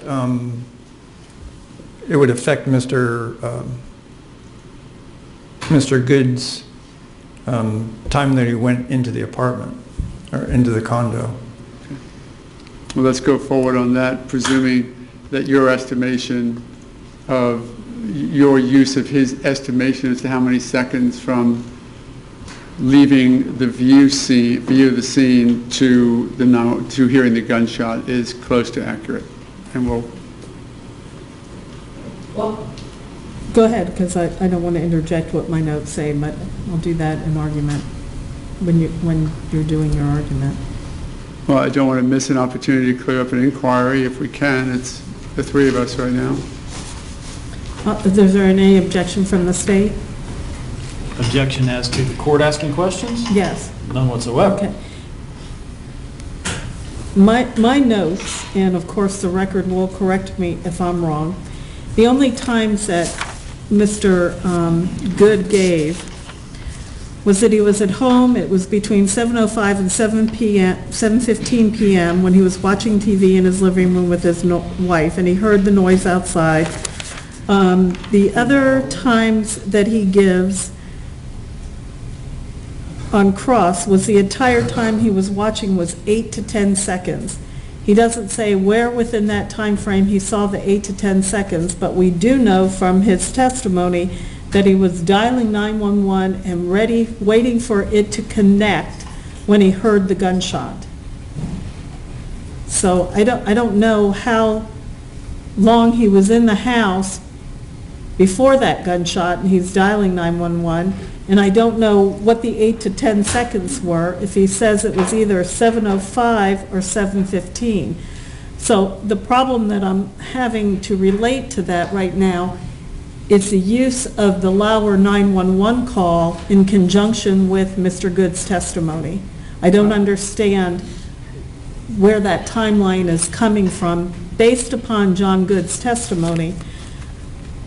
My understanding of his testimony, and again, the record, I'll need to review the actual transcript, was that he left the area of the view of the scene, turned around, and immediately grabbed his phone and started dialing. What time did he go out there? At 7:05 or 7:15 He or went out there, thereafter? I would Because say- I'll read you my notes, and of course, the record is what Yes, is Your Honor. correct. These are just my notes. But he said from 7:05, it was between 7:05 and 7:15, they were watching TV in the living room. He heard a noise outside. First, it was a faint noise, and he didn't think anything of it. He couldn't hear words. Then he heard the same noise, just louder, seemed like it was getting closer. He couldn't hear any words, and he didn't know if there was more than one person. He went to look out of his glass sliding door, which had the blinds drawn. He cracked the blinds. There was a light on the porch. He could only see someone or something out there. He opened the blinds and the glass sliding door. He took one step onto the concrete, looked like a tussle, could not see an object, and then he described how they were, the vertical on the ground. He yelled out, "What's going on?" Then my point being is he doesn't give another time other than when he heard the gunshot was while he was trying to connect with 911, so that would give us a time. And he said in cross that the entire time he was watching was 8 to 10 seconds. Right. Did that begin when he was looking out the blinds, the crack of the blinds, or did that begin when he took a step out onto the porch and observed that? I don't know. That wasn't testified to, so I'd like to know in this animation where Ms. Lauer's 911 call fits into his testimony. I can tell you this, that his call connected at 19:17:15, that is in evidence. So that's 7:17. 7:17 and 15 seconds. seconds. Uh-huh. You know that Ms. Lauer's call started at 19:16:11, and that it is 45 seconds into the call, or at 7:16:56, that the gunshot goes off. And that's If you- different from the timeline that you have up on here in connection with where he was and what he saw. I disagree, but I understand the court's concern. Well, That of course, the way where I believe it lines up is if you use the gunshot as the precise moment of the two calls, not that it was on the call, but if it took Mr. Good somewhere around 15 to 20 seconds to get the call, place it, and wait for it to connect, we don't have that testimony, but we do have Ms. Lauer's testimony, who also testified it took about 20 seconds or so for her to make the phone call and connect. So if well, you, he didn't say he said he was waiting for it to connect. And we'll have to look back, I guess, in the record to see if my notes were correct on that or not, and I'm saying these are just my notes. Sure. But as I recall him saying he had dialed the 911 and was waiting for it to connect. So that, a few seconds here or there, but then again, where's the 8 to 10 seconds that he viewed this? And where's Very- the 30-second gap between the connection time and the gunshot call and everything else? The court has hit upon the central problem here, and that is there is no hard and fast ability to say that this is an accurate depiction.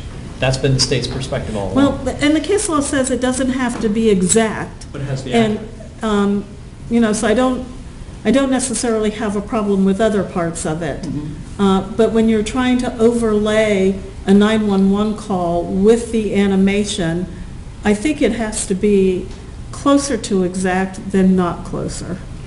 I understand, and I might be able to fix that by recalling Mr. Good to get a couple of questions answered by him, so I want to make sure that focus, well, I have the right to, so I... No, I'm shaking my Oh. head because we're having the hearing now. I understand. I'm But- not going to have this hearing go on for days and days. This Let me is the just- hearing now, and I guess I could be- should my- not have, can I please finish? I'm sorry. Okay. I guess I should not have commented, because then this wouldn't come up, and then I could just rule on it after you're finished. I'm not making these comments to cause you to call Mr. Good into this hearing. We have a transcript of what his testimony is, or we could have a transcript as to it. I'll stop talking, let you finish with your evidence, and then I'll make my comments. I guess my response was going to be to the court that if it is accurate, and it seems to be undisputed and in evidence that Mr. Good's phone call was connected at 7:17:15, and that if we have evidence from Ms. Lauer that the decision to make a call to 911 and its connection is about 20 to 25 seconds, and that's in, then if you were to back it out the time, then I think you are within seconds of when the gunshot was heard on Ms. Lauer's call because of this reason. We know that the gunshot was heard for Ms. Lauer's call at 7. Let me stop you here. I didn't mean to go into an argument. I'd like you to finish Okay. with Mr. Schumacher, and we can get into that. An argument? Yes, Your Honor. Yes.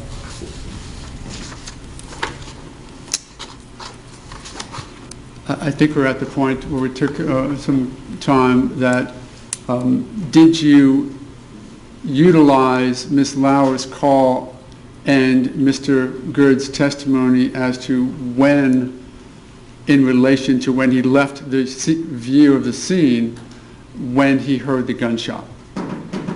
Yes. And is that how you then backed out the time, gunshot that Mr. Good heard, back in time and sort of went in reverse to when he was viewing the scene? Correct. And do you recall the time lag that you utilized in order to calibrate that back to the Lauer phone call? The time lag between, When he said, going forward in time, when he said he turned away from the scene to when he said he heard the gunshot? I'm not sure the exact number of seconds. Can you That- let the judge know then what you used in determining when to start the Lauer tape in relation to the video? Well, in backing it out, his going back inside from the condo is based on consultation with you and from his feedback on the video. Okay. So, does the necessity of being absolutely accurate, is that... Whose feedback on the video? Mr. Goods. When did that happen? Oh, consultation, in consultation with Mr. Omar. Can you tell me what date that was? No. I can? Was it after the trial started? Yes.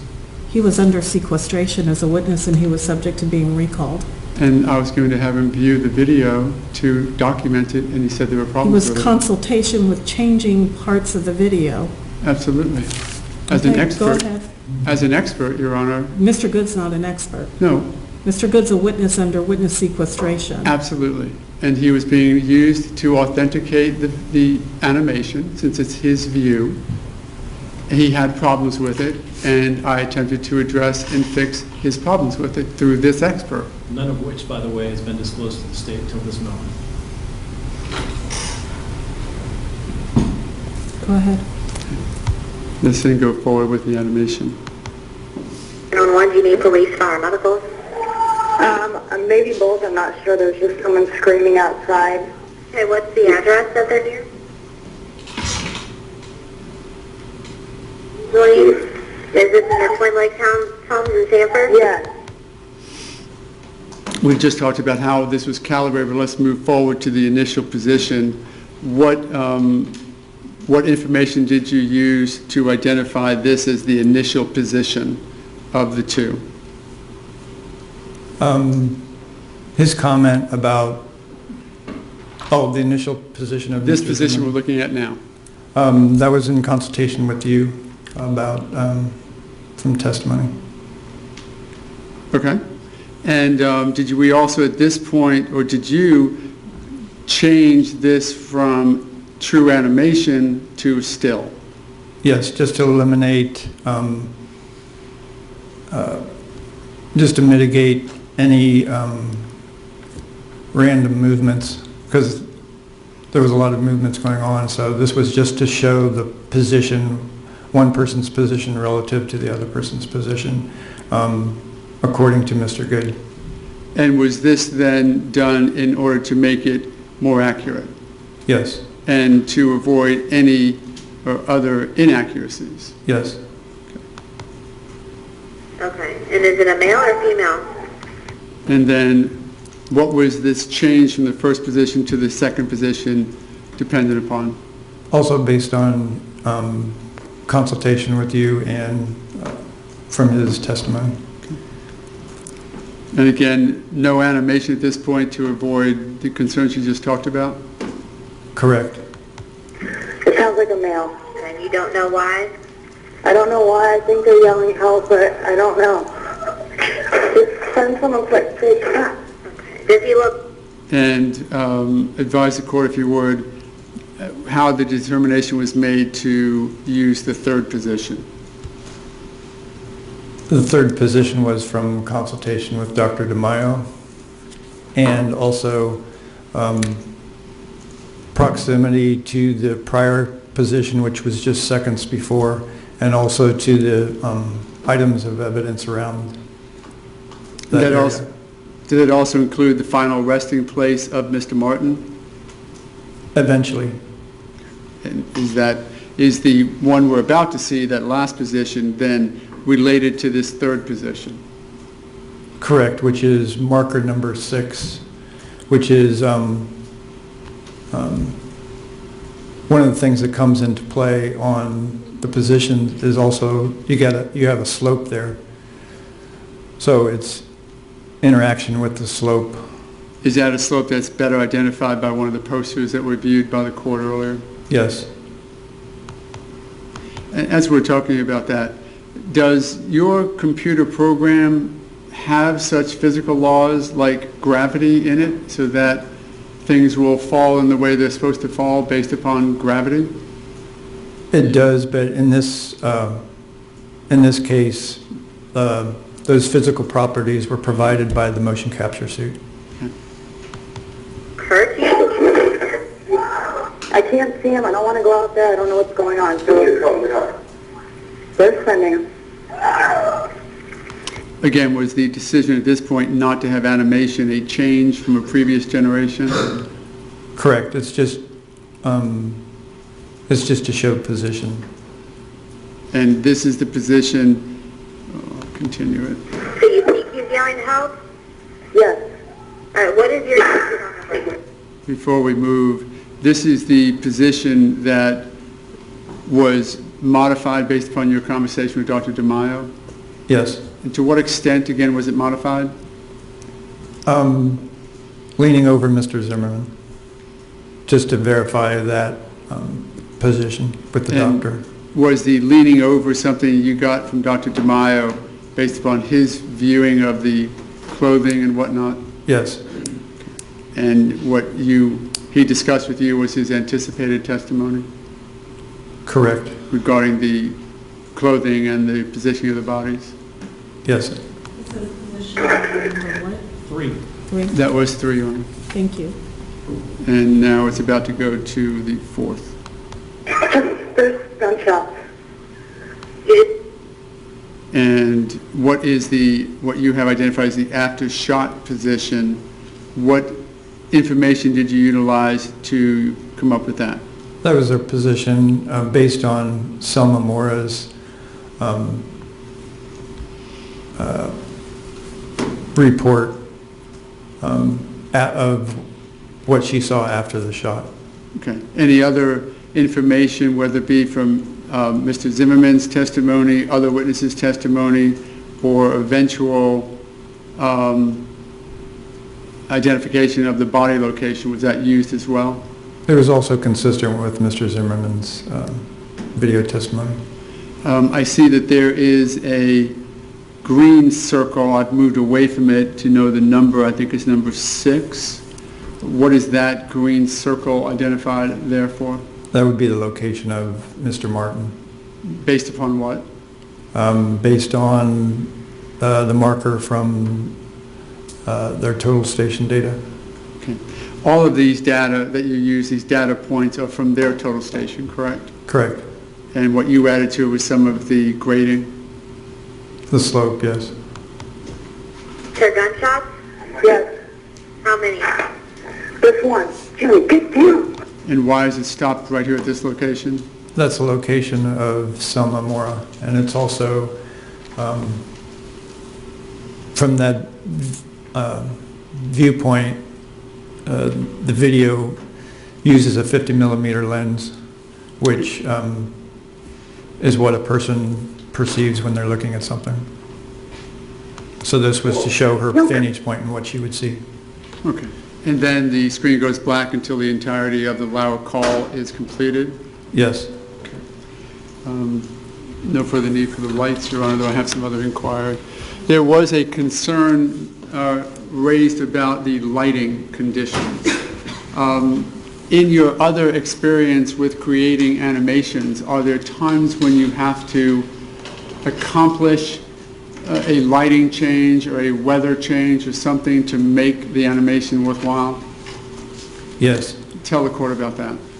Well, if it's something about whether, if you want to focus on whether somebody could, an eyewitness could really see what they saw, or the effects of weather on something, if that would be your main focus for a video, then you would create it that way.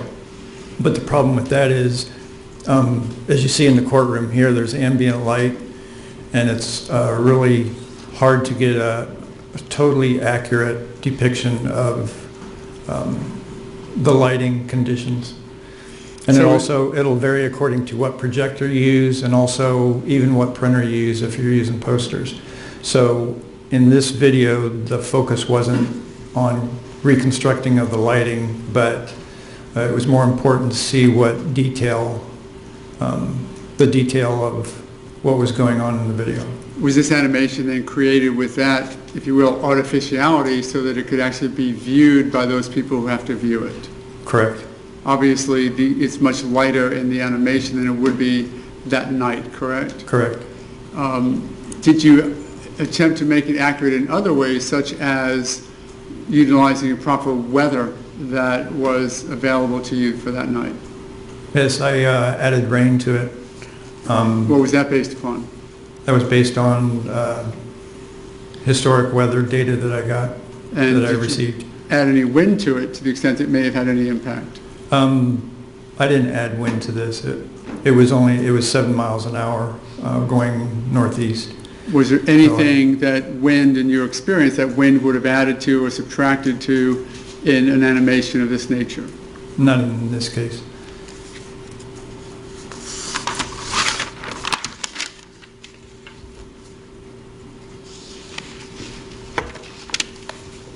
You were asked whether or not the software calibrates itself, or somehow, how would you know that it's working accurately? Can you give the court any further insight as to what happens when the software doesn't work accurately, or when it crashes or does something that it's not supposed to be doing? You can verify something easily by just measuring an object, but you know the size of that object and just measuring it, like you do in real world. And have you done that in your animations generally? Yes. And have you done it in this animation? Yes. How is that done? Well, if you want to measure the size of an object, you can just grab that object and choose the dimension tool, and it'll give you the height and the width of the object. Is that also the way you recreated we'll call them avatars of Mrs. Zimmerman and Mr. Martin, by getting their height and their approximate body size, and then using, what tool did you use to then create those avatars? The figures were already created, so I didn't waste time on the creation of them, but I adjusted certain things on them to match the size of the figures and the clothing that they were wearing. For example, if I was to be in your motion capture suit at 6'2", would you have to take that avatar and make it smaller to 5'11" to be Mr. Martin? Correct. And is that what was done to give them the relative sizes that they have in these animations? Correct. And even though you're using somebody that may not be the exact size when you're making the recording, when it imports the motion file into the software, you specify an exact size that it will come into the software. So you were able to make Trayvon Martin's avatar 5'11"? Yes, Okay. And putting on his shoes, whatever size his shoes might be, to give him that additional height? shoes and the top of his hood. Okay. And do you know what the height turned out to be based upon those additions to his height? Approximately around 6'2".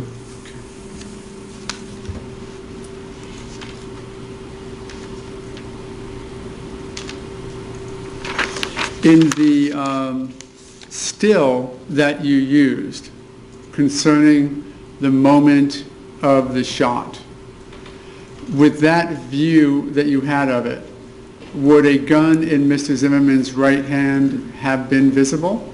No, Would the flash of the gun have been visible from that angle? no, Would you have had to have created another animation from ground level or from just behind Mr. Zimmerman's head in order to show the gun? correct. If that was the purpose of what I was trying to create, to put all that information into a video or a still image, there would be a lot more attention to that, but in this, that wasn't the purpose of this video at all.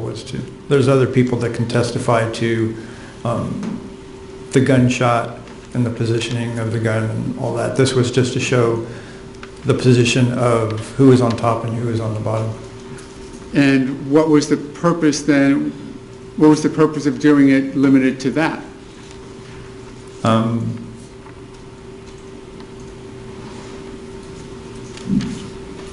Well, I believe that's the main thing. With Dr. DeMaio's input, the person that was shot had to be the person that was on top, and the person doing the shooting was the person that was on the bottom.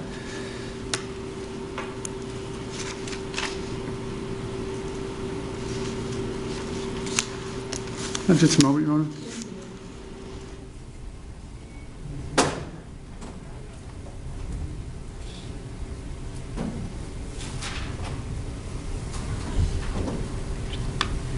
Thank you, Eddie. Recross. Thank you. As far as the representations of the figures in third position,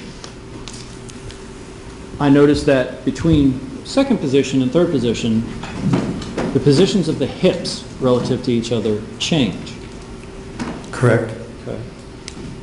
As far as I know, that wasn't based on, at least you didn't tell me earlier, that it was based on any particular witness statement, testimony, or eyewitness observation. Right? Some of that was based on common sense. Okay, I'm sorry. Let's back up. And the common sense is that if you kept Trayvon Martin's figure positioned as he is in second position above George Zimmerman, there's no way that firearm would have been accessible to George Zimmerman. Isn't that what you told me? In the second position where they were on the sidewalk? Correct.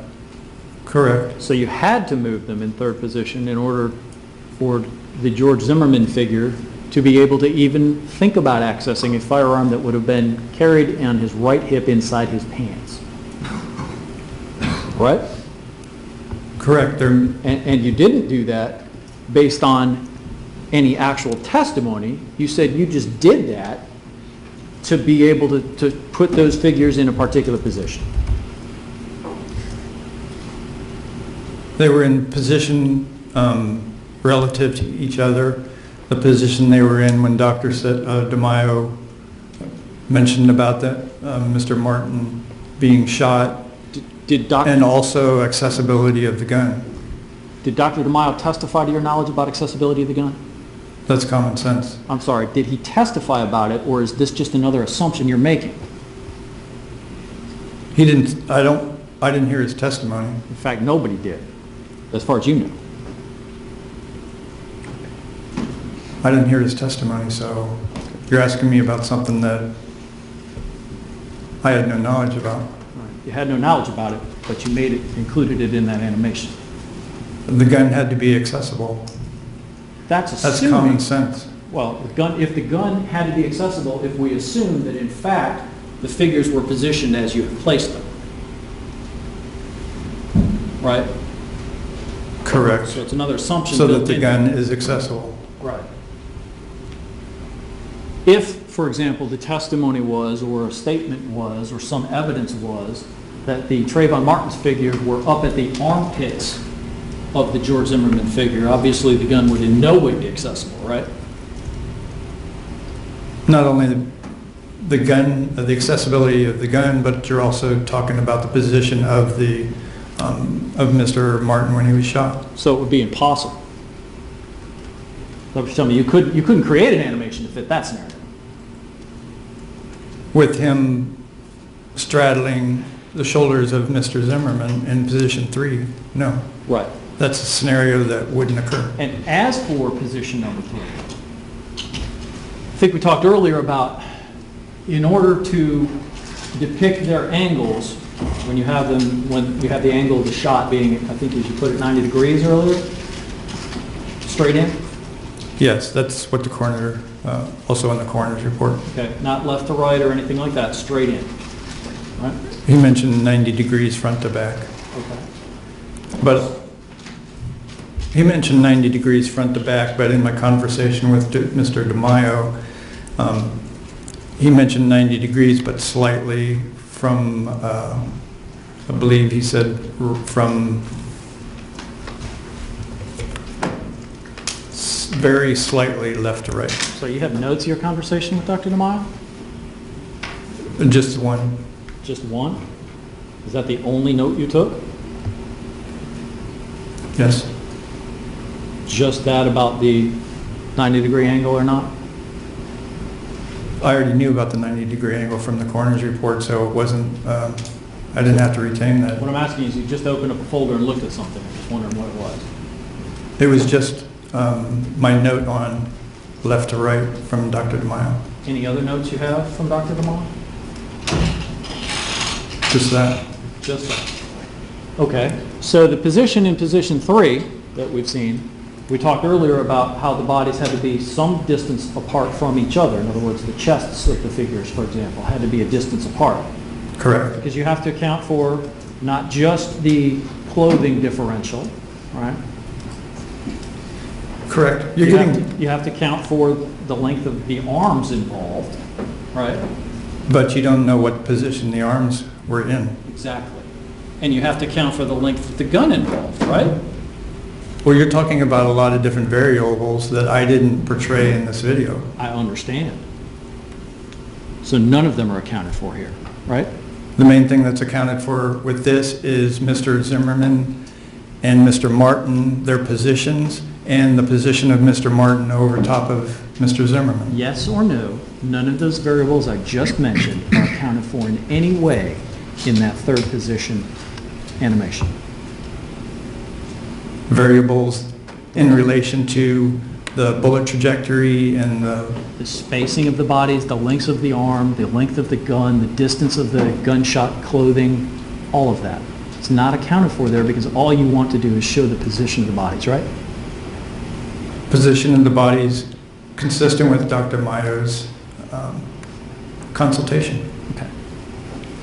So no, none of those variables I just mentioned are accounted for in this animation, right? The variables that you mentioned aren't impossible in this scenario, Didn't ask if they're not possible, is that what you said? are not impossible. Okay. Is that a There way of is telling space me, between Mr. Zimmerman and Mr. Martin in this video. is that a way of telling me that they are not depicted here in this animation?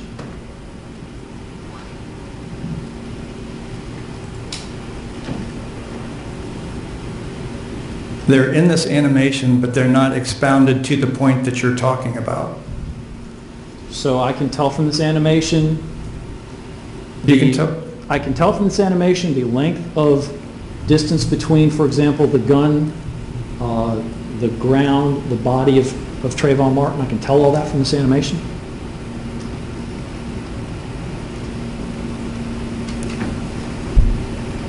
If you use photogrammetry, if you know the measurement of one item, you can figure out the measurement of the other. I'm But not talking about what else I would have to do. I just want to know if I can tell it from this. the figures in this are to scale. So if you're looking at this scene and you wonder about the size of the individuals involved, they're to scale. So there's nothing that has changed throughout this video in relation to the scale of them. They're to scale in terms of their height, right? Correct. And that's it. They're to scale in terms of their height and their appearance according to photos that I received. But you told me you didn't take measurements of the other parts of their bodies. I had coroner's photographs of Mr. Martin. I'm asking about So- other photographs. What I'm asking about is, does this animation show me, can I tell that spacing and those lines just from watching this animation, or do I have to go delving deep into the data that you've compiled underlying that program? If you knew how to do it, you could tell it from the video.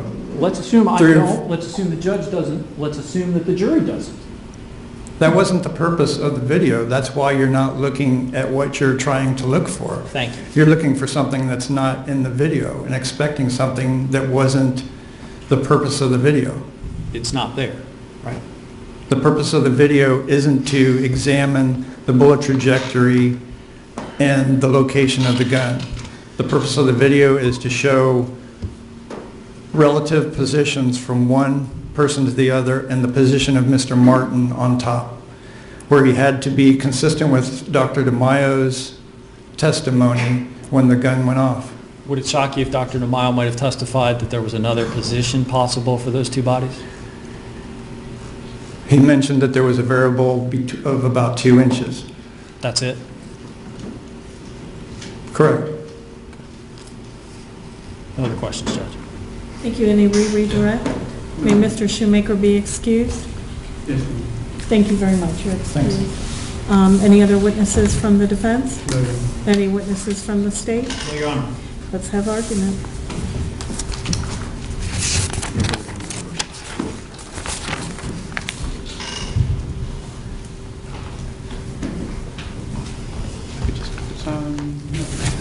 This is from who? The state. Okay.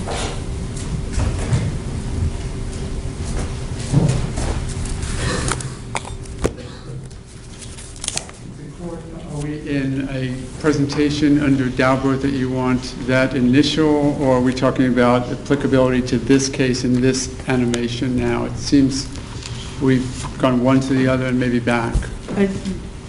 Yes, we have. The state yesterday had indicated that it was not a Daubert issue, and this morning indicated it was a Daubert issue. So I don't know where the state stands as to the request regarding that. As I put in the second supplemental motion this morning, I do believe that there needs to be a Daubert analysis or Daubert-Frye analysis, Frye, of course, now being essentially one component of Daubert, so I think we can handle that, as well as a Pierce factor analysis. I think Well- both of those have to apply to this, both the testimony and the animation, so I'm asking for both. Under Frye and then Daubert, the main consideration with Frye, of course, is that is it generally accepted in the community? I don't think there's been any counter-argument from the state that this is a type animation, though it's a new generation, that the underlying foundation of this animation, which is the idea of taking data and incorporating it into an accident reconstruction or an event reconstruction event, has been admitted in courts a lot. It's been by this very witness. He's testified for the last 14 years in this. He's never been disqualified as an expert upon his attempt to have it in. I will acknowledge to the court that I did not present an enormous amount of industry-wide evidence because, quite honestly, I did not realize that it was going to be a contested issue today. However, I think even this expert alone has presented that that in his industry, he stays up to the day-to-day or week-to-week information flow concerning the accuracy of the data and software that he uses, that he has been involved in the industry since, I think, 95. And for the past 14 years, he's focused his inquiry and profession on this area, and that he's presented many, many times, and again, has never been excluded. So to the extent of whether or not it is generally accepted, I would suggest that it has been and is. Under this now new sort of Daubert inquiry they look at, I think for the purpose of this inquiry, I think the court needs to look at this and say, even though it has been generally accepted in the past, would it assist here today? And that is sort of a Pierce consideration as well. Will it help this jury in a consideration? I do think that as to that, and I'm going to do a sort of a Daubert-Pierce analysis together, because I think what needs to happen is that this court needs to be convinced that it's accurate, and not that it's perfect, but that it is accurate depiction based upon the information available when it was created. It has been, of course, created and recreated several times. With the most recent generation of it was, in fact, based upon some trial testimony, because I perceive that an expert has not only the right but the obligation to make sure that their testimony they're going to present, in this case basically the animation, uses the most up-to-date information available, and that is trial testimony. It's difficult for the state to argue it's not based upon trial testimony and to say that he can't have the trial testimony available to him, even through consultation with counsel, to make sure that it is as accurate as it can be. Within that context, we have taken away some of the frailties of the animation. And that is, it's no longer really an animation, but for the initial animation of the initial strike by Mr. Martin against Mrs. Zimmerman, which came solely from his testimony, but all of that is in evidence now. And Where's the testimony that Mr. Martin is left-handed? Because that animation at the T shows a left-handed punch. the strike, the injury is to the left side, the right side of Mrs. Zimmerman's body, and he had testified that he had gotten struck by Mr. Martin when he first looked up and got struck, and the injury was right here. That's where it's from. And quite honestly, to the extent that the jury has to look at that and say, I think that that is absolutely the most reasonable assumption that they can make. Never did he say he was right-handed. I don't care if he's left-handed or right-handed. As to that fact, he hit him with a left hand because that's the area of the Who testified impact. as to that? Mr. Zimmerman. He And the- testified he got punched in the Right. face. And He the didn't say- injury, I'm sorry, He didn't say from what hand. that's correct. Nobody testified that that injury came from a left-handed punch, and Sabrina Fulton testified that Trayvon Martin was right-handed. So I don't have any testimony in the record to show that that was a left-handed punch. May I give you the Yes, you my may. insight? Dr. Rao testified. I'm sorry. Yeah, Dr. Rao testified, and she gave us a graphic identification, and she also testified that the injury came across the nose. We have to realize, of course, Mr. Zimmerman facing Mr. Martin, so you know what I'm talking about with the positioning of them. It was Dr. Rao who testified that the punch came in this way.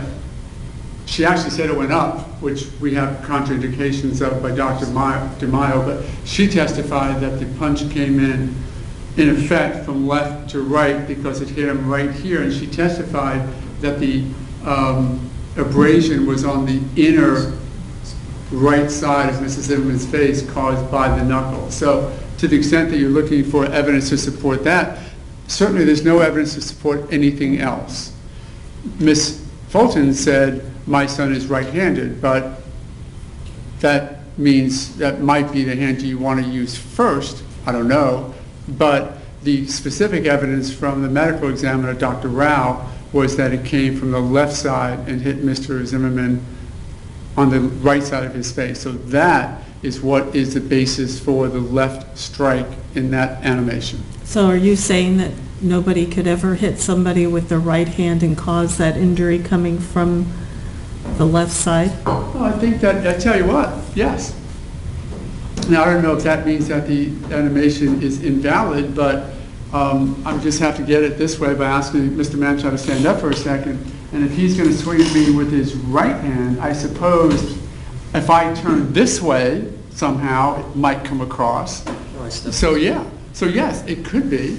But since we only have Mr. Zimmerman's testimony that they were basically standing in front of each other, that he approached him from behind, Mrs. Zimmerman turned to him, his testimony does say that, reaching down to get his phone, looked up and got hit.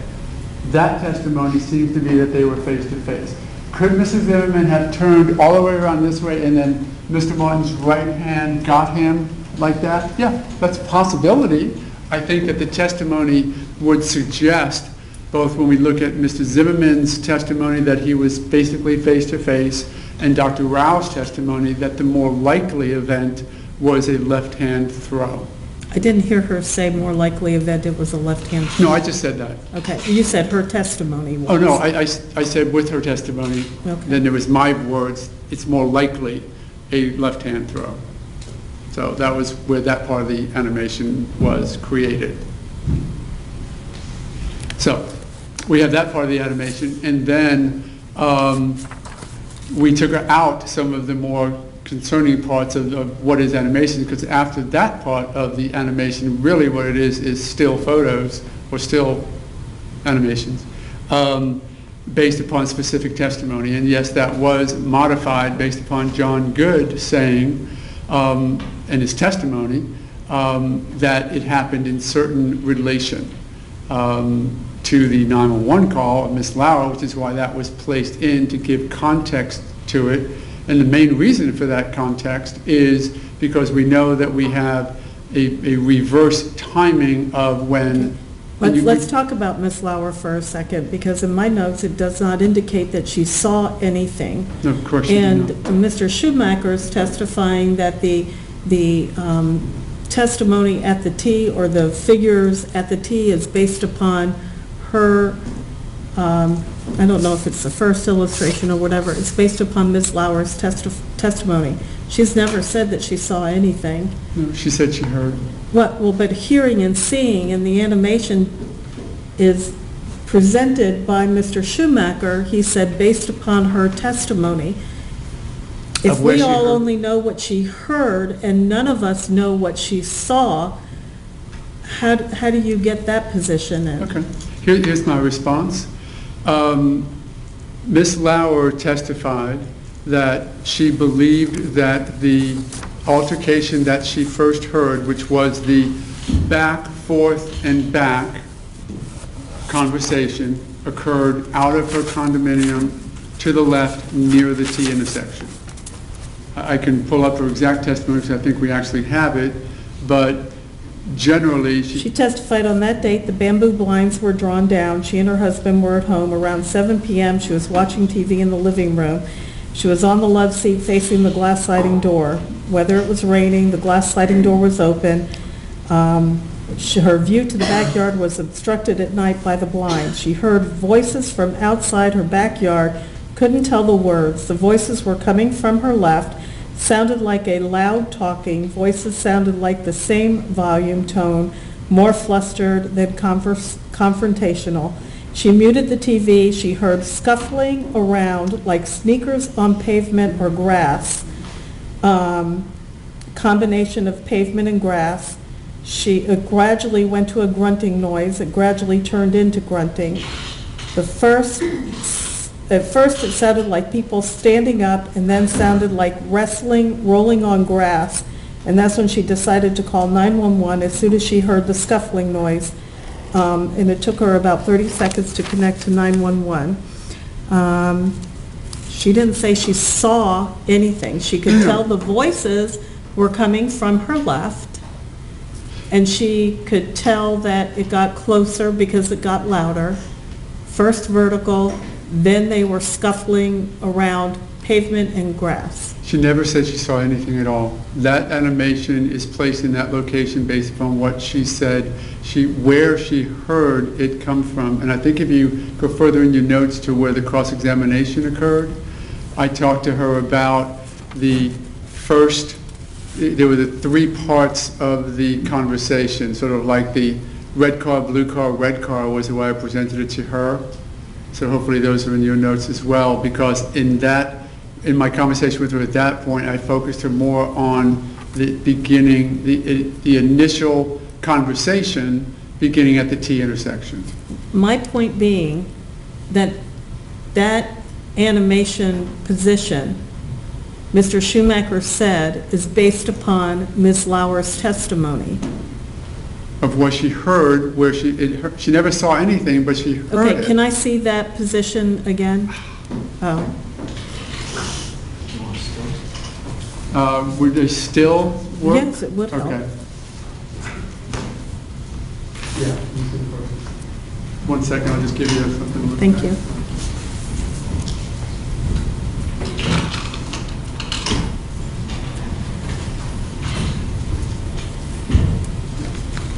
If I might, you see, Is that the new one? this is the one you have. If I might approach you. Please, thank you.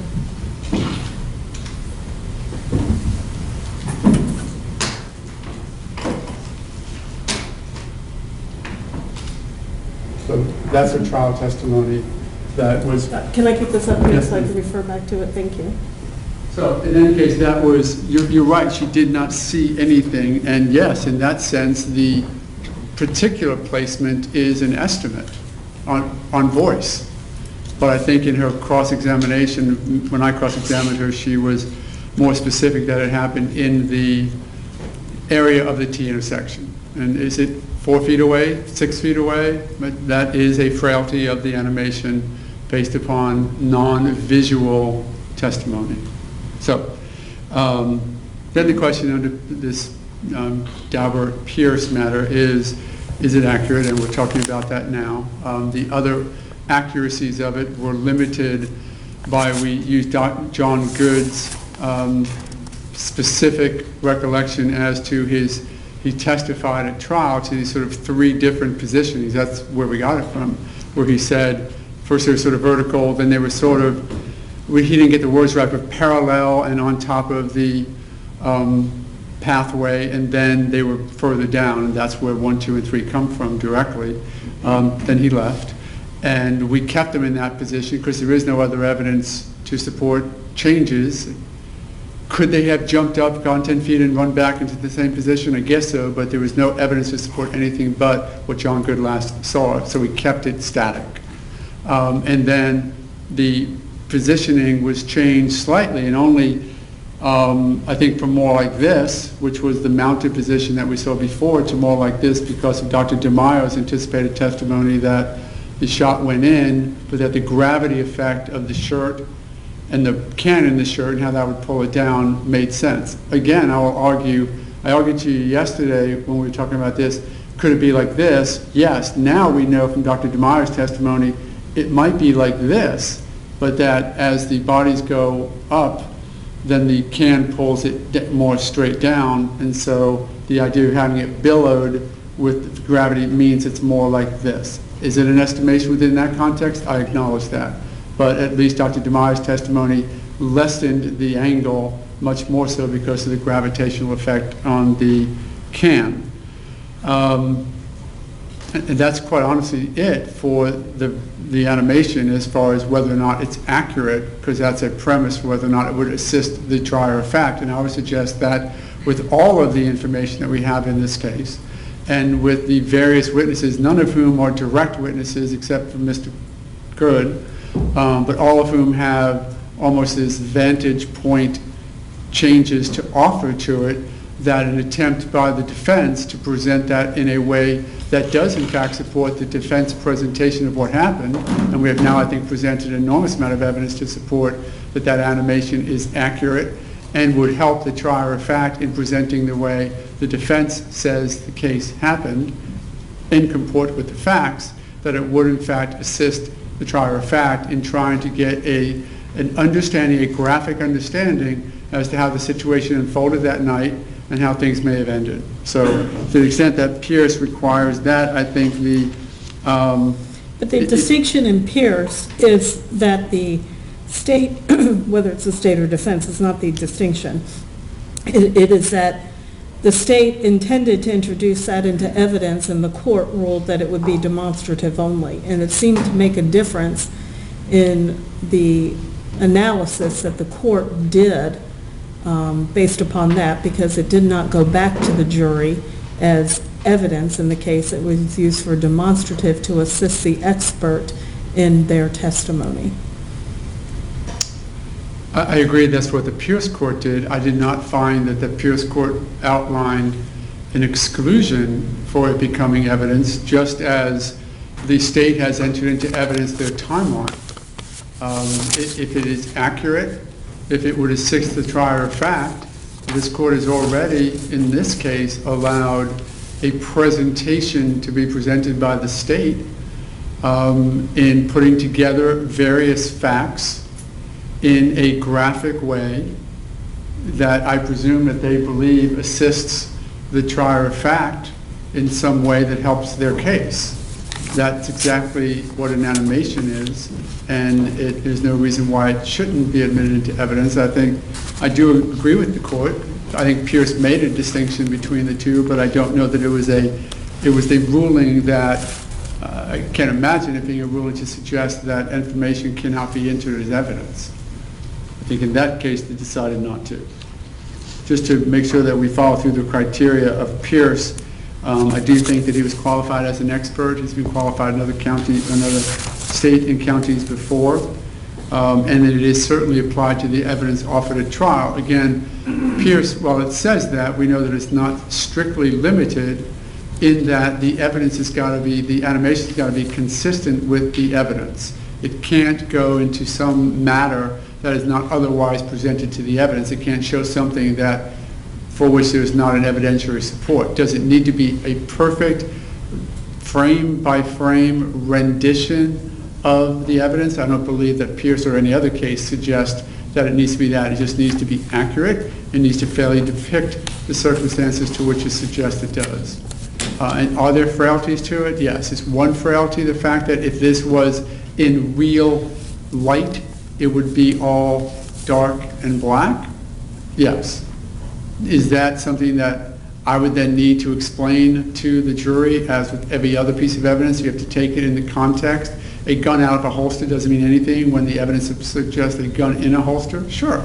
But that doesn't mean it's a fatal frailty of the evidence. It just simply allows the jury to see what could have been seen by the witnesses, and then they can extrapolate from that to the darkness that we all know existed. So anyway, under that context, I think that we've met Fry now Daubert, and even though Daubert sort of suggests that if otherwise generally accepted in the community, this court can act as, in effect, a gatekeeper to say, I'm not letting that get to this jury without a further foundation of its acceptance and relevance and assistance to the jury, that we have proven that. Okay, thank you very much. Mr. Manti? Your Honor, the state's position is that this animation is a supposition inside a riddle wrapped in an enigma. I've provided the court with two sets of cases, one of which is essentially more Daubert-oriented, and the second of which is Pierce and a companion case from the state of Florida. I'm going to start, if I may, with the Daubert line of cases. First of all, the burden's on the defense to satisfy this court by a preponderance of the evidence that the standards required for admission of this type of evidence have been satisfied. In Valenti v. Textron, there's the reference, and I'll refer to court, it's VALENTE, which is the first case in the stack I've given you, a 2013 decision from the United States District Court, Eastern District of New York. But essentially, what I want to refer the court to is the second page of that opinion beginning in Headnote 3, where they set out the sort of Daubert factors. There are a number of them. They are neither exhaustive nor necessarily all-inclusive. However, the ones that have been designated are, number one, whether the theory or technique has been or can be tested. Two, whether it has been subjected to peer review and publication. Three, the technique's known or potential rate of error, and the existence and maintenance of standards controlling the technique's operation. Four, whether a particular technique or theory has gained general acceptance in the relevant scientific community.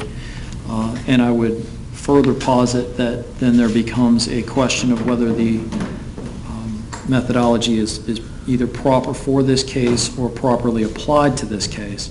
In other words, the relationship of the technique to the methods which have been established to be reliable, and then the qualifications of the expert in question. For starters, no witness, or nobody actually, even including this witness, if I understood his testimony correctly, he has never testified before in a criminal courtroom about exactly the sort of thing that he is attempting to testify about here.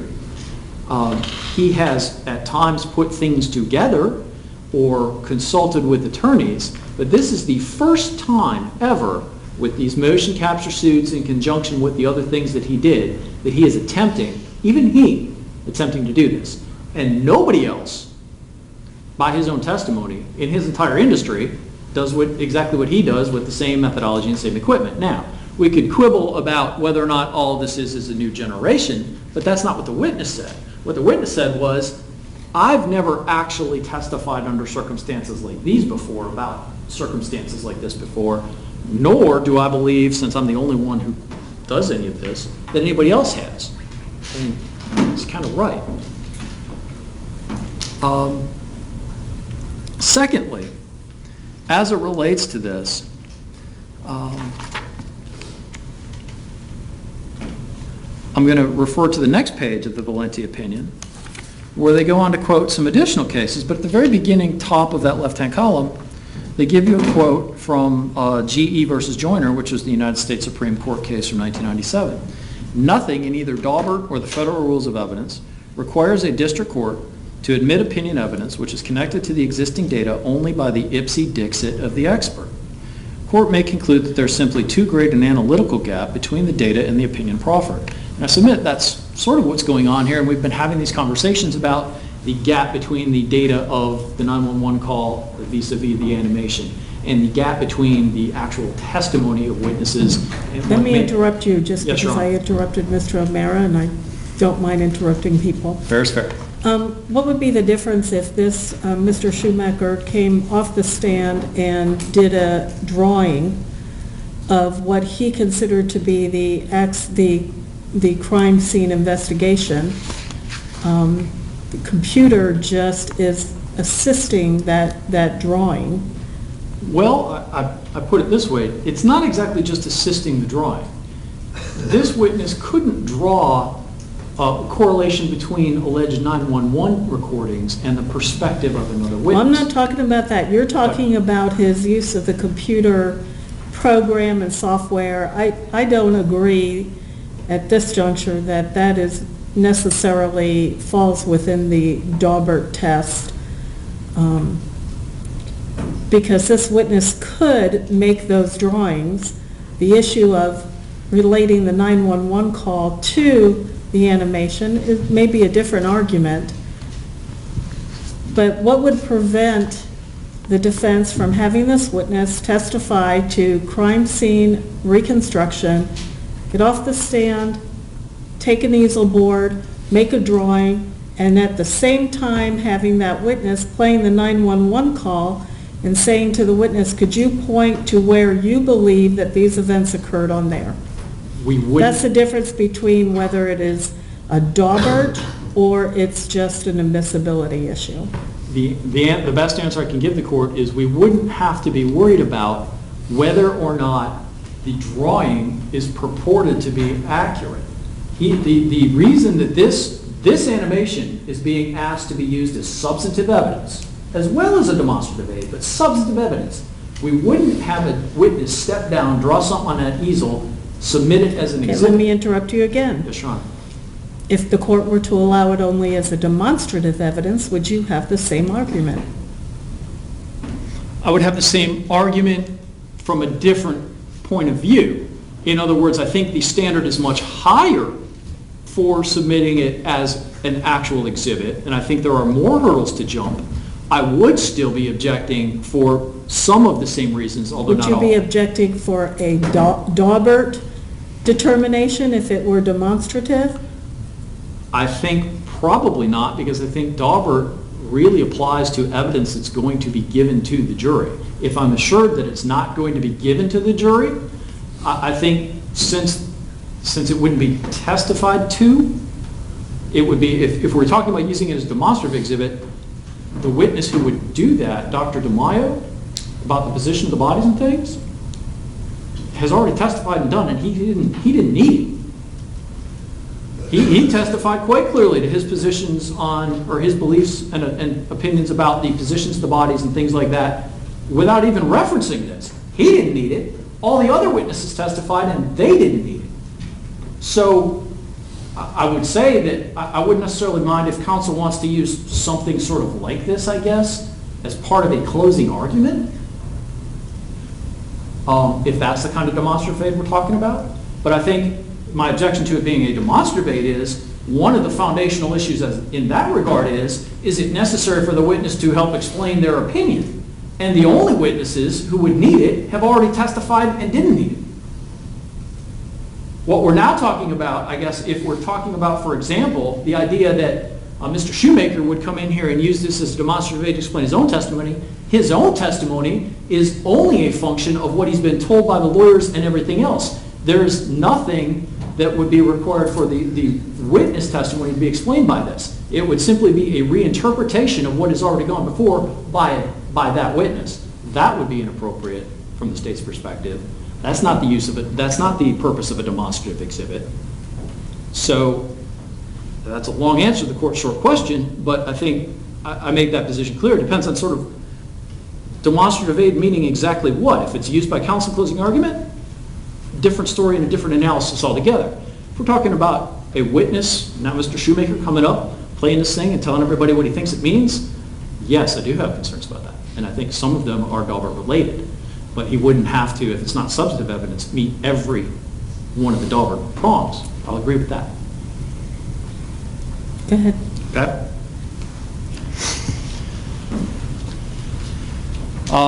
There has been no testimony offered or presented so far as would be the defense's burden about the known or potential rate of error, the maintenance of standards,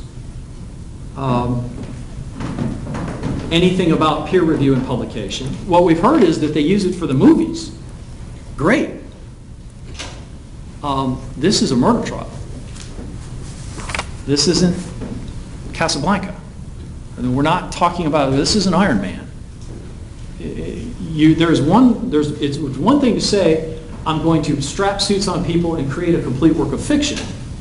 And it's another to say entirely, I'm going to create something that while it is fiction, I'm saying is a representation of a certain perception of reality. Those are two very different things.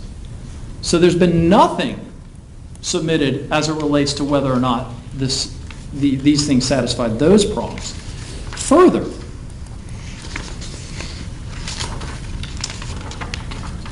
I'll continue in the Valenti opinion over to page 6 of the court's opinion. And it's under head note 8. And again, they begin quoting another U.S. Supreme Court case, Kumho-Tyer, 520, that's K-U-M-H-O. The reliability of the expert's methodology in reaching his conclusions must be evaluated against the specific facts at issue, not generalized theories. And down further on the bottom of that page, in other words, simplifications that are permissible to recreate a collision may not be appropriate to recreate, for example, a non-impact rollover. The reasonableness in general of using a specific methodology does not mean that using the methodology is reasonable to draw a conclusion regarding the particular matter to which the expert testimony was directly relevant. Validation is the process of making sure that despite the simplifications that have been made, the model still accurately predicts the way the object is trying to simulate behaves. Never a more clear illustration of that than, for example, the very beginning of this video, where the evidence and actual testimony is that A, Trayvon Martin is right-handed, where the witness is apparently under the impression that he is in fact left-handed. Again, just going to we want to talk about frailties. This is getting to be so frail it needs traction. The idea that you assume, based upon the location of an injury on the body, that it was struck with a certain thing in a certain manner, is an invalid and unwarranted assumption based on the evidence. It is not hard for a right-handed person to punch someone on the left side of their nose. It requires a half step, a side step, a turning of the head, any number of things. But to sit here and say that it is a punch with the left hand, to depict it graphically and say it is my expert opinion that this is how it happened, without a foundation in the evidence, is exactly what they're talking about when we talk about a lack of validation and the lack of the ability to apply the generalized methodology that we use to make movies to the particular facts in this case. Well, that's not a methodology issue, that's a fact issue. That's the applying the facts to, inputting the facts into the computer. And more importantly, creating a result once you have input those facts. In But other it's a words, fact, the inputting of the facts, that's the issue. It's not the computer's going to do whatever you tell it to do. So if you tell it to do A, B, C, you're going to get that result. If you tell it to do D, E, F, you're going to get a different result. and if your methodology is to make assumptions that aren't warranted by the evidence, then that is the problem. But that's not the computer, that's the assumptions being made, the input into the computer. Agreed. Okay, thank you. That is a large problem here as well.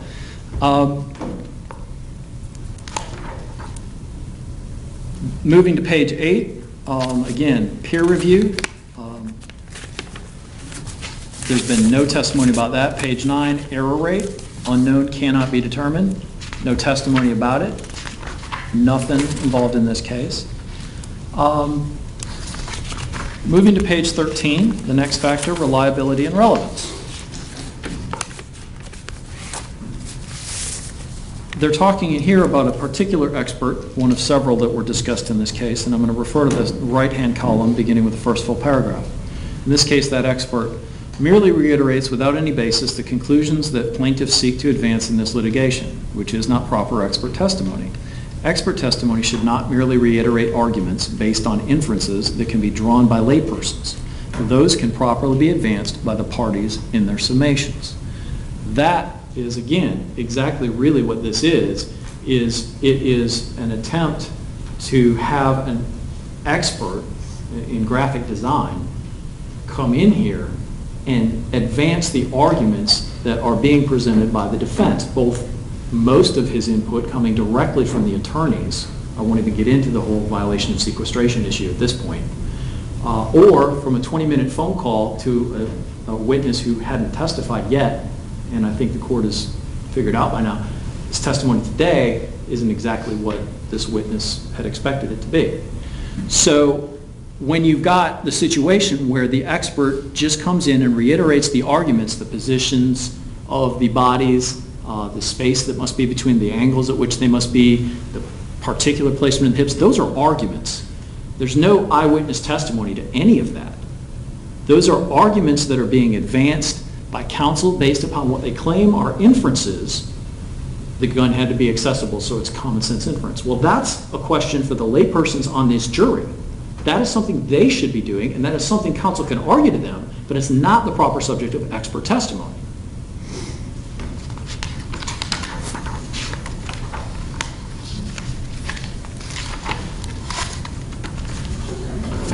I'll move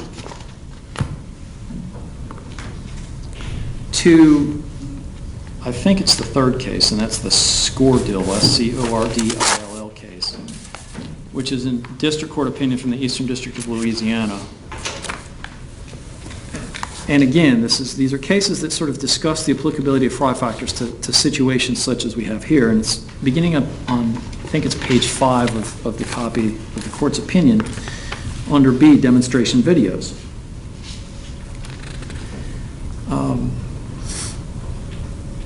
Beginning in that second paragraph, the standard by which the court determines the admissibility of experimental evidence depends on whether it is being offered to reenact the accident or demonstrate general scientific principles. And here they're talking about experts who went out and sort of conducted a filmed experiment based upon what they believe was their theory of the case and tried to match it closely.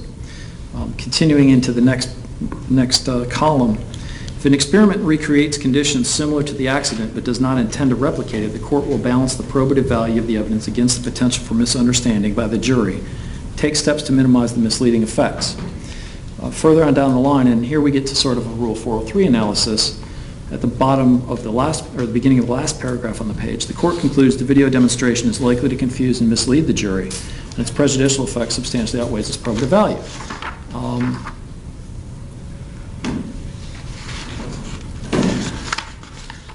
The idea that you don't have to be exact is correct. I'm not saying that essentially if we don't have a contemporaneous movie made of the incident in this case, that nothing could be advanced as a demonstrative aid, for example. I will quarrel about whether it can be substantive evidence. But that's not really the standard. The idea is if what you've got is not accurate enough, and in this case it's not enough to simply say I'm generally in the vicinity, I'm in some proximity. They are the figures in this case and the positions of the case and the positions of such things as their hips and the length of space between them such that whether firing a gun is possible. Those are all intentional assumptions and all intentional things placed into that animation. They were done with a purpose, and they're not necessarily accurate or based on any actual testimony. The problem is that their arguments masquerading as evidence. The next case is the Salvatore case. That's S-A-L-V-A-T-O-R-E. And I'm particularly talking about page 5 of that opinion. And here again, we're talking about attempted video accident reconstruction. In this case, they talk about the witness themselves, talking about, there's, I believe it's note 7 there in the left-hand column. With regard to the simulation, the witness in that case, Cusumano, C-U-S-U-M-A-N-O, would not be qualified to provide a video attempting to reconstruct the accident. He's not an accident reconstruction expert or a biomechanics expert, holds no degree in engineering, not qualified to provide an opinion as to the accident reconstruction. Now, I have heard that this witness has testified that he has done reconstructions and been accepted as such before. The bottom line is he's a graphic designer skilled in manipulating software and making movies, but actual reconstruction of events within a crime scene as opposed to reconstructing the parameters and static elements within a crime scene, I would submit, are two very different things. Most significantly, I'll point out to the court that when this witness has testified before, what he said was, I do things like I analogize bullet trajectories where I can take mathematical measurements and draw exact lines and extrapolate the positions of figures from those exact things. Not I put people in positions based on surmises of experts or other witnesses. Down towards the bottom of that column, the last paragraph, there's a higher threshold for admissibility of visual demonstrations that attempt to recreate an accident because they are significantly more likely to confuse the jury than depictions which merely illustrate principles forming an expert's opinion. Again, the expert opinion referenced in this videos are not those of Mr. Shoemaker. They are, if anybody, the only expert opinion is that of Dr. DeMaio, who didn't need it, didn't talk about it, didn't reference it, testified without it. And then continuing in the upper portion of the next column, thus for demonstrative evidence closely resembling the actual incident, courts generally require the proponent to establish that the demonstration shares substantial similarity with the accident conditions. By contrast, if a demonstration does not appear to recreate the accident, Rule 403 generally does not require a foundational showing of similarity with the accident conditions. This is being purported, at least, to be a recreation of this crime scene or the events taking place within this crime scene. That being said, the higher standard applies. And if we accept the higher standard applying, the conditions aren't close, anywhere near close enough. We'll start with the obvious, the lighting. We'll start with the more obvious, the depiction of visual positions, not based on any eyewitness testimony, but based on a 20-minute phone conversation with another witness who sort of described his general theory about how it must have happened. That's not a substantial similarity with the actual conditions. The idea that we have no idea how we go from the T 40 feet down, so we'll just throw an arrow out there, doesn't explain or doesn't say that this is a substantial similarity to condition. What it says is, I don't know.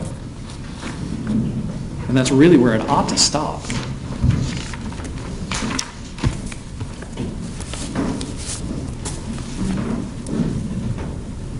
Further, even as it relates to Dr. DeMaio's testimony, his opinion as he testified today was that at the moment of the gunshot, he believed the defendant's statement was consistent with what he understood the physical evidence to be. Not even that it is how it happened, not that it was the only way it could have happened, only that his interpretation of the defendant's statement, that is Dr. DeMaio's interpretation of the defendant's statement, in his opinion, was consistent. Mr. Shoemaker is taking Dr. DeMaio's statement to him about a statement of the defendant that Mr. Shoemaker claims he didn't use in connection with position 3, the position of the shot, at all. He said the only time I used anything this defendant said was as it relates to that first punch. That was what he testified to. So we're, again, talking about sort of relay through relay through relay. That's not the standard for the admissibility of this evidence. Further, I think as it relates to the Daubert issue itself, if this evidence is admitted either as substantive evidence, which I submit it shouldn't even be considered for, or even as a demonstrative exhibit, the court should fashion a significantly strong admonishment to the jury along the lines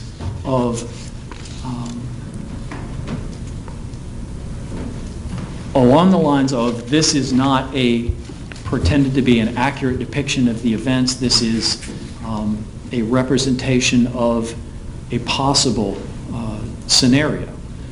So even if it's submitted in some form to the jury, they ought to know that this is not being testified as this is how it happened, and nobody should represent that it is, nor should they be confused by any indication that it is. If we were talking about simply some stills created by Mr. Shoemaker showing the location of physical evidence and without figures, probably wouldn't have a problem with it.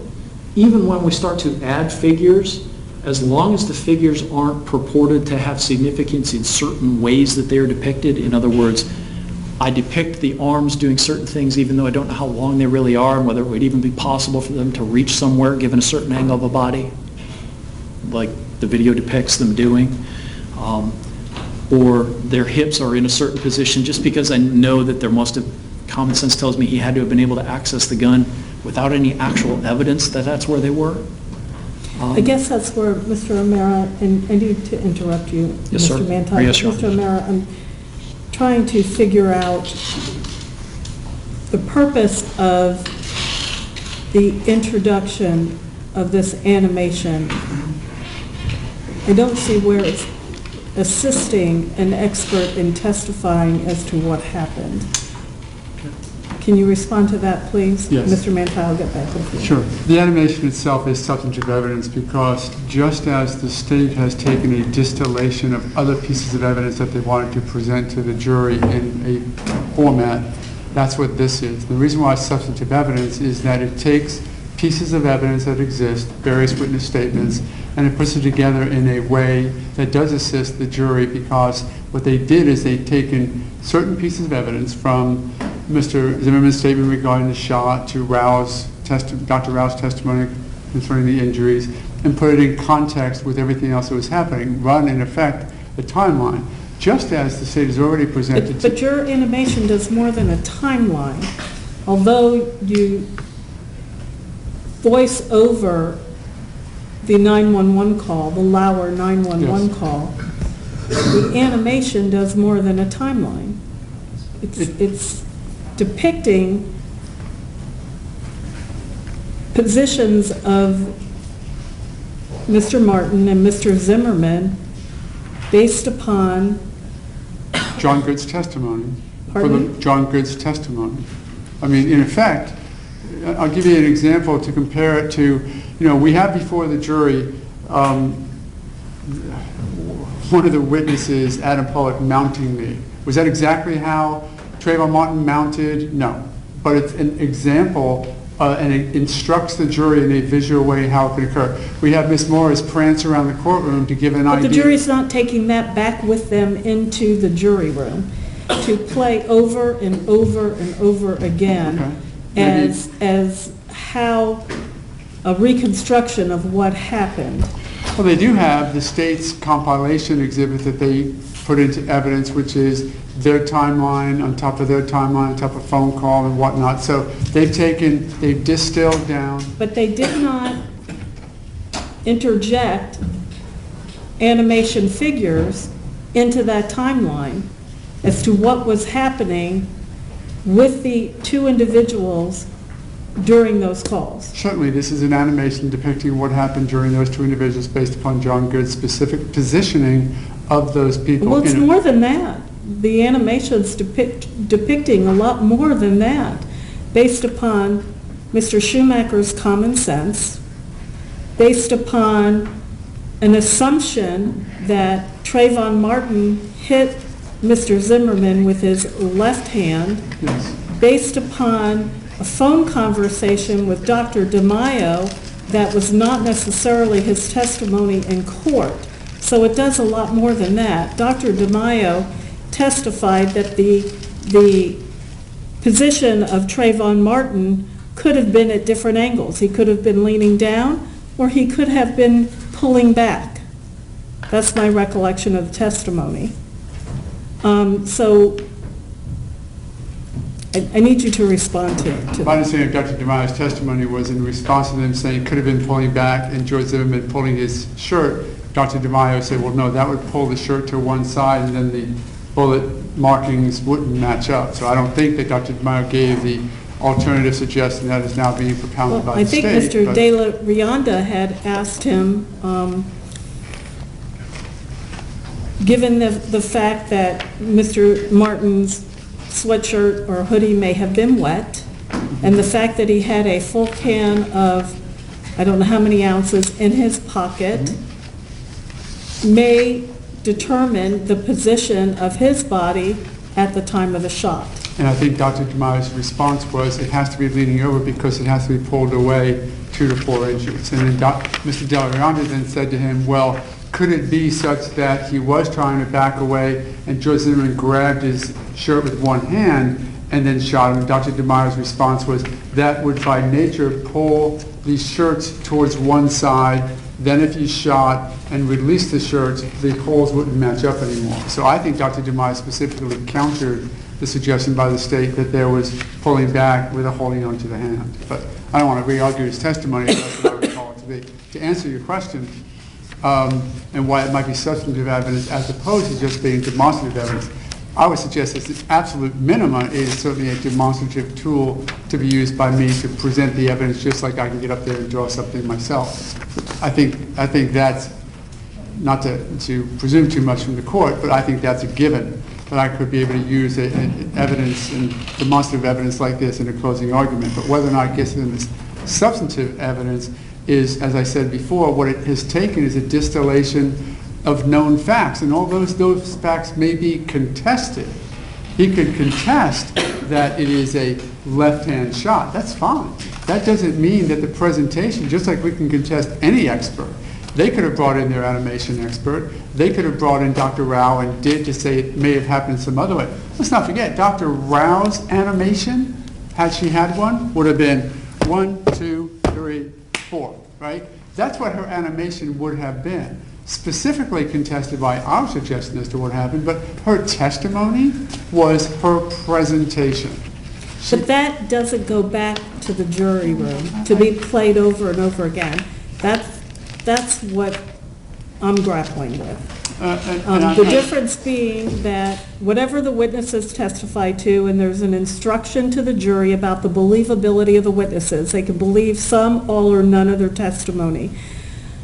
And they discuss that, but to have an animation that goes back to the jury room that they can play over and over and over again, like they can the 911 call, that they can the reenactment and those other things, gives a certain weight to something that this court is not particularly certain that comports with the evidence presented at the trial. I understand the court's concern. I do think that it's a proper distillation of certain pieces of evidence that in and of themselves are unassailed by contradictory Do you testimony. have any case law to provide me? No, Your Honor. I rely on Pierce, and I will cite back to the court some of the portions of the case law presented by the state, just to say that once you determine that it is in fact substantially similar, and that's the only determination that needs to be made as far as the admissibility of the evidence, that it is substantially similar to the evidence that has been presented, then it is admissible. And that's right. Two of the cases, Valente is one of the Well, ones. both sides are basically agreeing that Pierce is the only case in the state of Florida that relates to computer animation. Is that correct? I did, I think, provide one other one, which is General Motors versus Porritt, P-O-R-R-I-T-T. I will agree that Pierce is the only criminal case. Okay, and does the defense agree with that? Yes, ma'am. All right, so when I look at the Pierce case, they proffered the computer animation as demonstrative exhibit to help Detective Babcock explain his opinion to the jury and also as substantive evidence. And the trial court ruled that the computer animation would be admissible as a demonstrative exhibit only, and made the particular findings that it did in that case. They cited to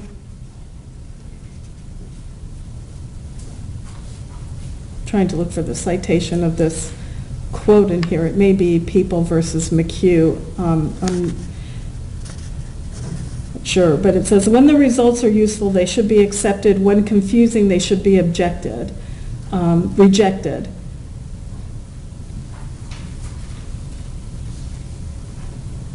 And that the presentation be relevant, that it fairly and accurately reflect the oral testimony offered, and that it be an aid to the jury's understanding of the issue. Okay. Any other cases? I'm going to read your cases. There are no other cases by the defense. I understand both arguments. I need to go back here and read it. You're smiling because I've cut you off so many times. Go ahead. And I promise I'm not going to take you along with this, Judge. All right, but I because we wanna have make- another issue we have to address. I know. I just want to make a couple points. Number one, Mr. Shoemaker didn't even mention Dr. Rao. He didn't use her at all. Number two, there's an underlying assumption by the defense here that the nose injury arose from the very first punch, which is depicted there in the animation, but they also claim there were many others landed that could equally have done this, so it didn't have to be the left hand at all.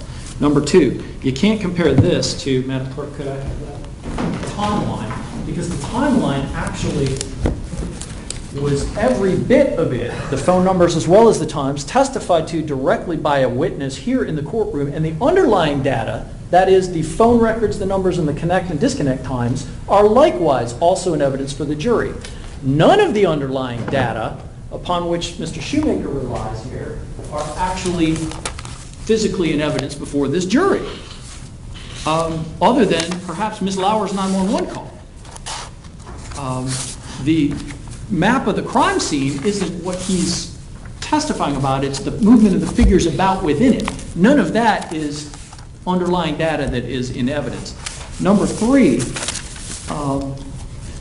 as far as the pullback versus verticality, I just want to recap Dr. DeMaio's testimony in respect as it relates to whether or not the victim could have been in a different position pulling back when he was shot. Dr. DeMaio actually absolutely testified that was possible. Mr. O'Mara's distinction came when he was asked whether the witness, the victim and the shooter could have been actually both standing up vertical when it happened. It is then that he said, well, I think if that was the case, you'd have to be pulling that hoodie. Of course, the hoodie is very baggy in and of itself, but those were the two things. Number three, the Pierce case makes pretty clear, in that case, Detective Babcock, who is the witness that prepared the animation and was testifying about it, would be the equivalent of Dr. DeMaio in this case. It was necessary for that detective to explain his interpretation of how he believed this occurred. That's not Dr. Shoemaker. I want to make that crystal clear. If there was any witness who could use this as a demonstrative exhibit, it was Dr. DeMaio, and he didn't need it. And finally, just the Porritt case, because the conditions of the test in this case were not shown to be substantially similar to those during the actual rollover, the videotape evidence was inadmissible. The closing remark of that, the court cannot use discretion to decide that despite a plain lack of substantial similarity in conditions, nevertheless admit the evidence. So I think the Pierce case makes clear that this has to be accurate, not exact, but accurate. What we're talking about is Mr. Shoemaker's assumptions, not only all not in the record, but he is talking about statements made out of court by an expert to him over the phone, police report information, testimony or statements from witnesses who have not testified, a la Mr. Weinberg, and those sorts of things. All of that is built into that animation. He said that he didn't just base it on actual courtroom testimony because he hasn't heard a word. Hasn't heard a word. Everything Mr. Shoemaker's got, this isn't to discredit him, but it's to point out the frailty of this exhibit, has been filtered through the arguments of counsel. I didn't, I think that's a signal to me, Your Honor. No, Thank I you. didn't touch it. The lights automatically go off at a certain time in the courthouse. Is there a way that we could get them back on in the courtroom?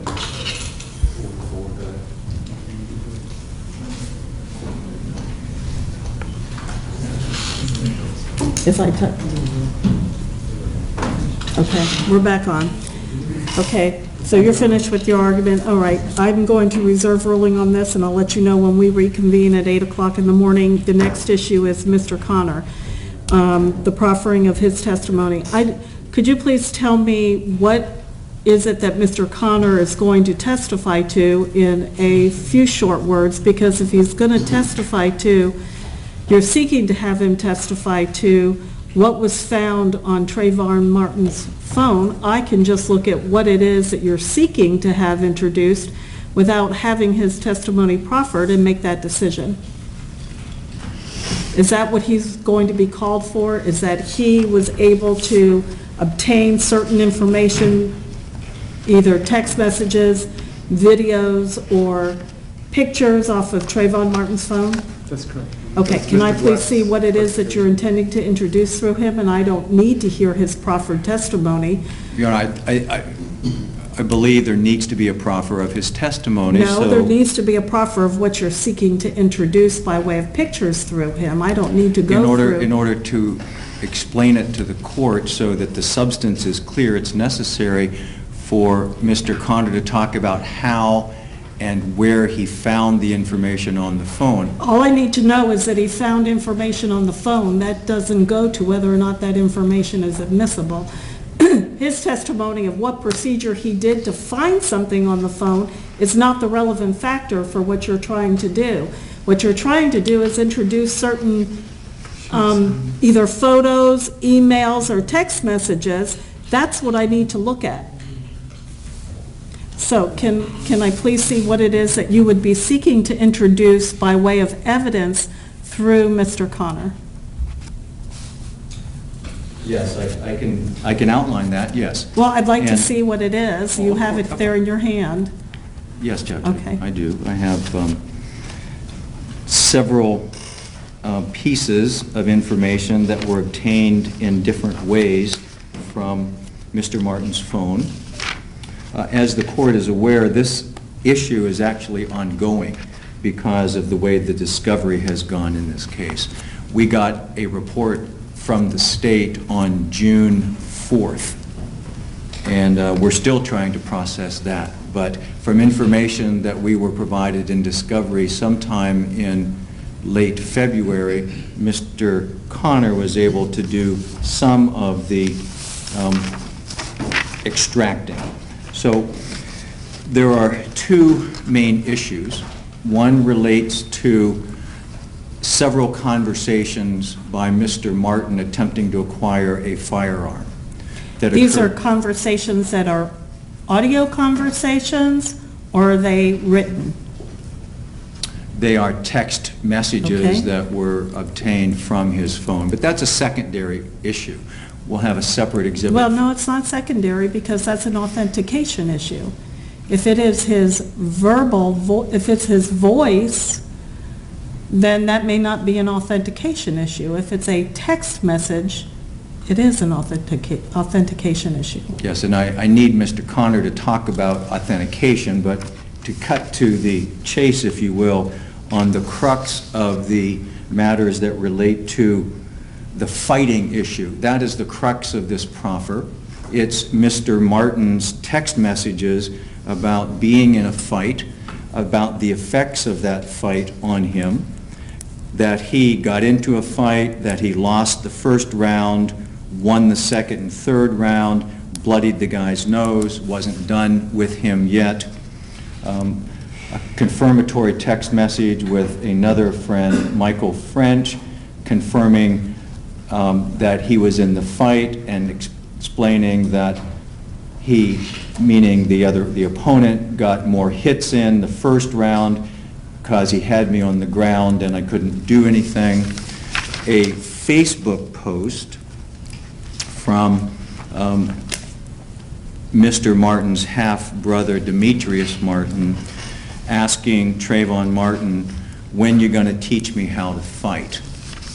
And the first text message I was paraphrasing, the one is to a person named Lavandria.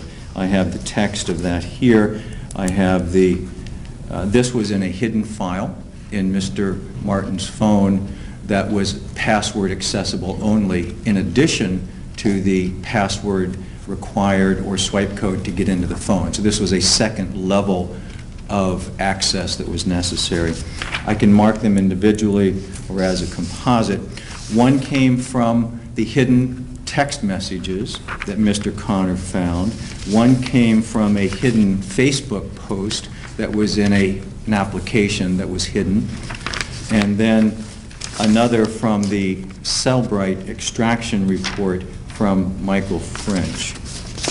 So I would like to offer Mr. Connor's testimony to explain how he was able to access the phone and what steps were taken that would show that really, realistically, only Trayvon Martin could have created these texts or engaged in these conversations.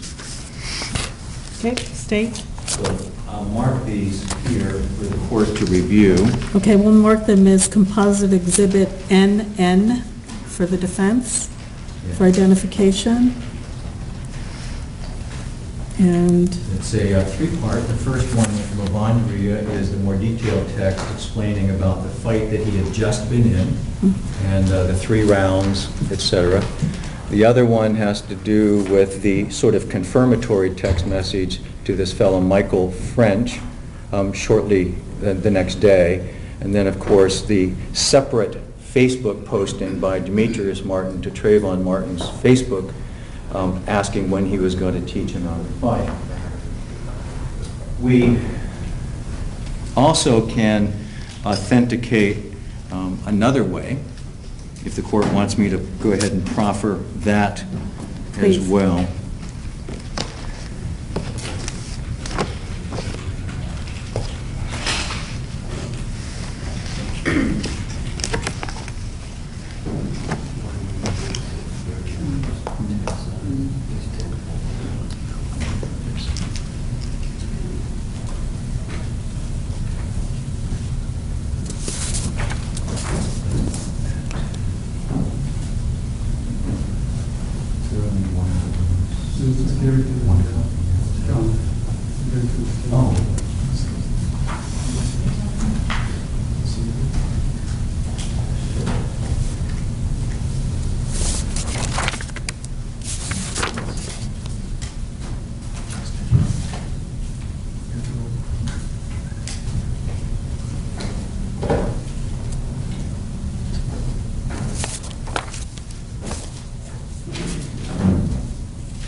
Did you have some others that I have the CV of Mr. Carter marked as 00 for identification for the defense.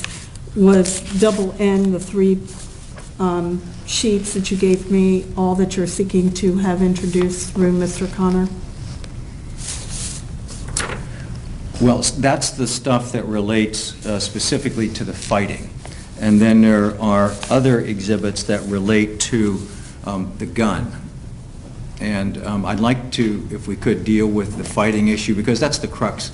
Okay. That's the crux of this. Then- Let me assemble, I guess, the other material on the gun. That consists of, Your Honor, some pictures that were retrieved from Trayvon Martin's phone that were taken by that phone of, that show a hand wrapped around a firearm, believed to be a Smith & Wesson firearm. We'll provide that.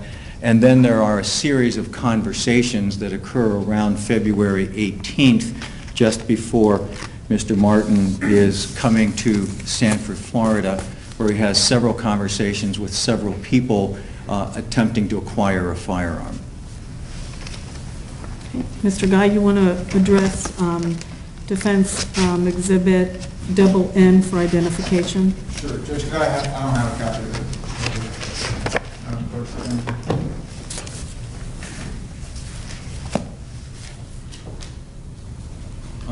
I can provide Mr. Guy another copy. He does have this information. In fact, we got it from him. Judge, we do have it, but it's in volumes. I didn't know specifically what they pulled out. Judge, we're right back where we started with the motion in limine that I filed before the trial.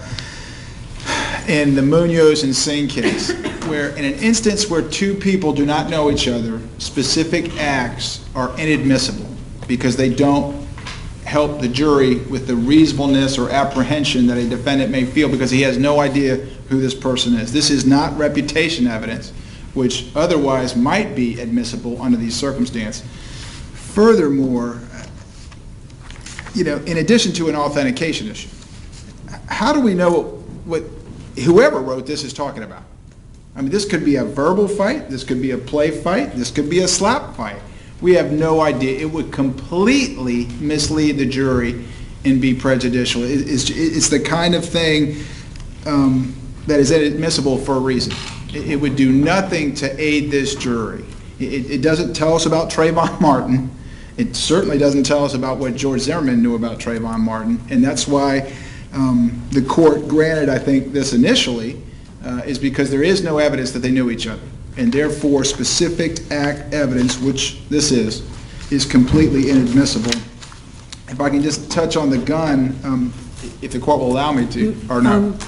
I really haven't heard the Okay. argument or proffer from Mr. West about that. He just mentioned that he intended to, so I'd rather you wait. I guess in summary, my objection is it's inadmissible. It's rank speculation as to what any of this means, who sent it, what it was about. If you look carefully at these, there's no context to them. They're pulled out at certain times, and we don't know any conversation that surrounded them. It's just completely misleading, and therefore it shouldn't be allowed. And I provided the Munoz and Singh case to the court Can I have that? prior to trial. Singh, S-I-N-G-H.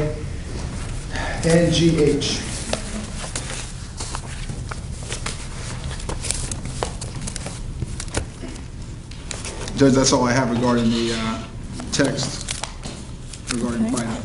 Any further argument from you, Mr. West, regarding the text? Yes, I have a Okay. substantial argument, Your Honor.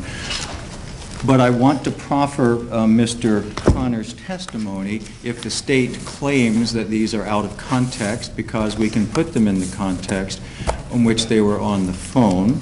Well, I'll allow you to proffer as long as I don't go into a long proffer about Mr. Connor's qualifications and his background and all of that. I would like to keep it just to where he found this for the purposes of the proffer. So if you can limit it to that, I will allow the proffer.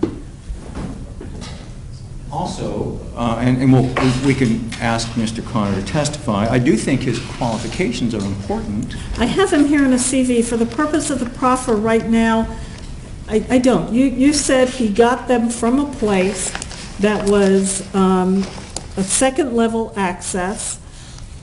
If you would like this court to understand what he means by that, I'm happy to hear that proffer. For the purposes of this proffer, I really don't need to go into his qualifications. I have his CV here, it's 00, I can read it. Yes, ma'am. So, The other issue I'd like to point out to the court before we do the proffer is that Mr. Guy's argument completely misses the point as to why this information is admissible. This isn't reputation evidence under Munoz. This is evidence that directly relates to the physical abilities and capabilities of the individuals at issue. That's a jury instruction that the court will give that directly relates to Mr. Martin's knowledge of fighting, that he had participated in a fight, that he knew, in fact, what it was like to be on the bottom. well, Mr. Connor is not going to testify as to what was intended by this, is he? Just where he found it and that he found it. I'm suggesting that Mr. Guy's argument was misleading as to why it's admissible and the significance of it legally. So I don't want the court to think that I'm not responding to the argument because it wasn't the right one. I'm really at the point where I want to hear the limited proffer from Mr. Connor. I'm not at the point to hear the arguments. All right. I understand that Mr. Guy gave an argument, but I told you I'd like to hear the limited proffer. So if we could get Mr. Connor in here, we can do that and take it a step at a time.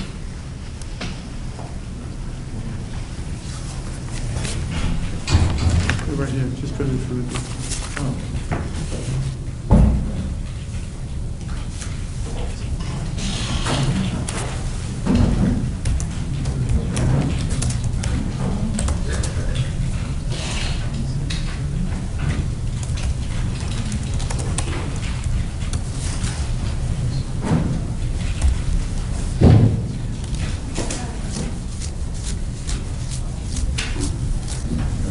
This is a composite exhibit that relates to the gun matter, so I'll mark that as well. All right, that will be double P.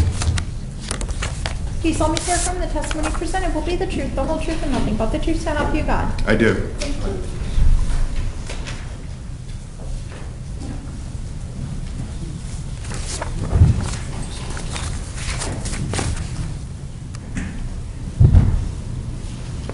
Your Honor, for the purposes, could my client be outside the courtroom for 5 or 10 minutes, but continue with the proffer? Are you waiving his appearance? Yes, I am. Okay, he may do so. Lisa here, they probably will need to use this.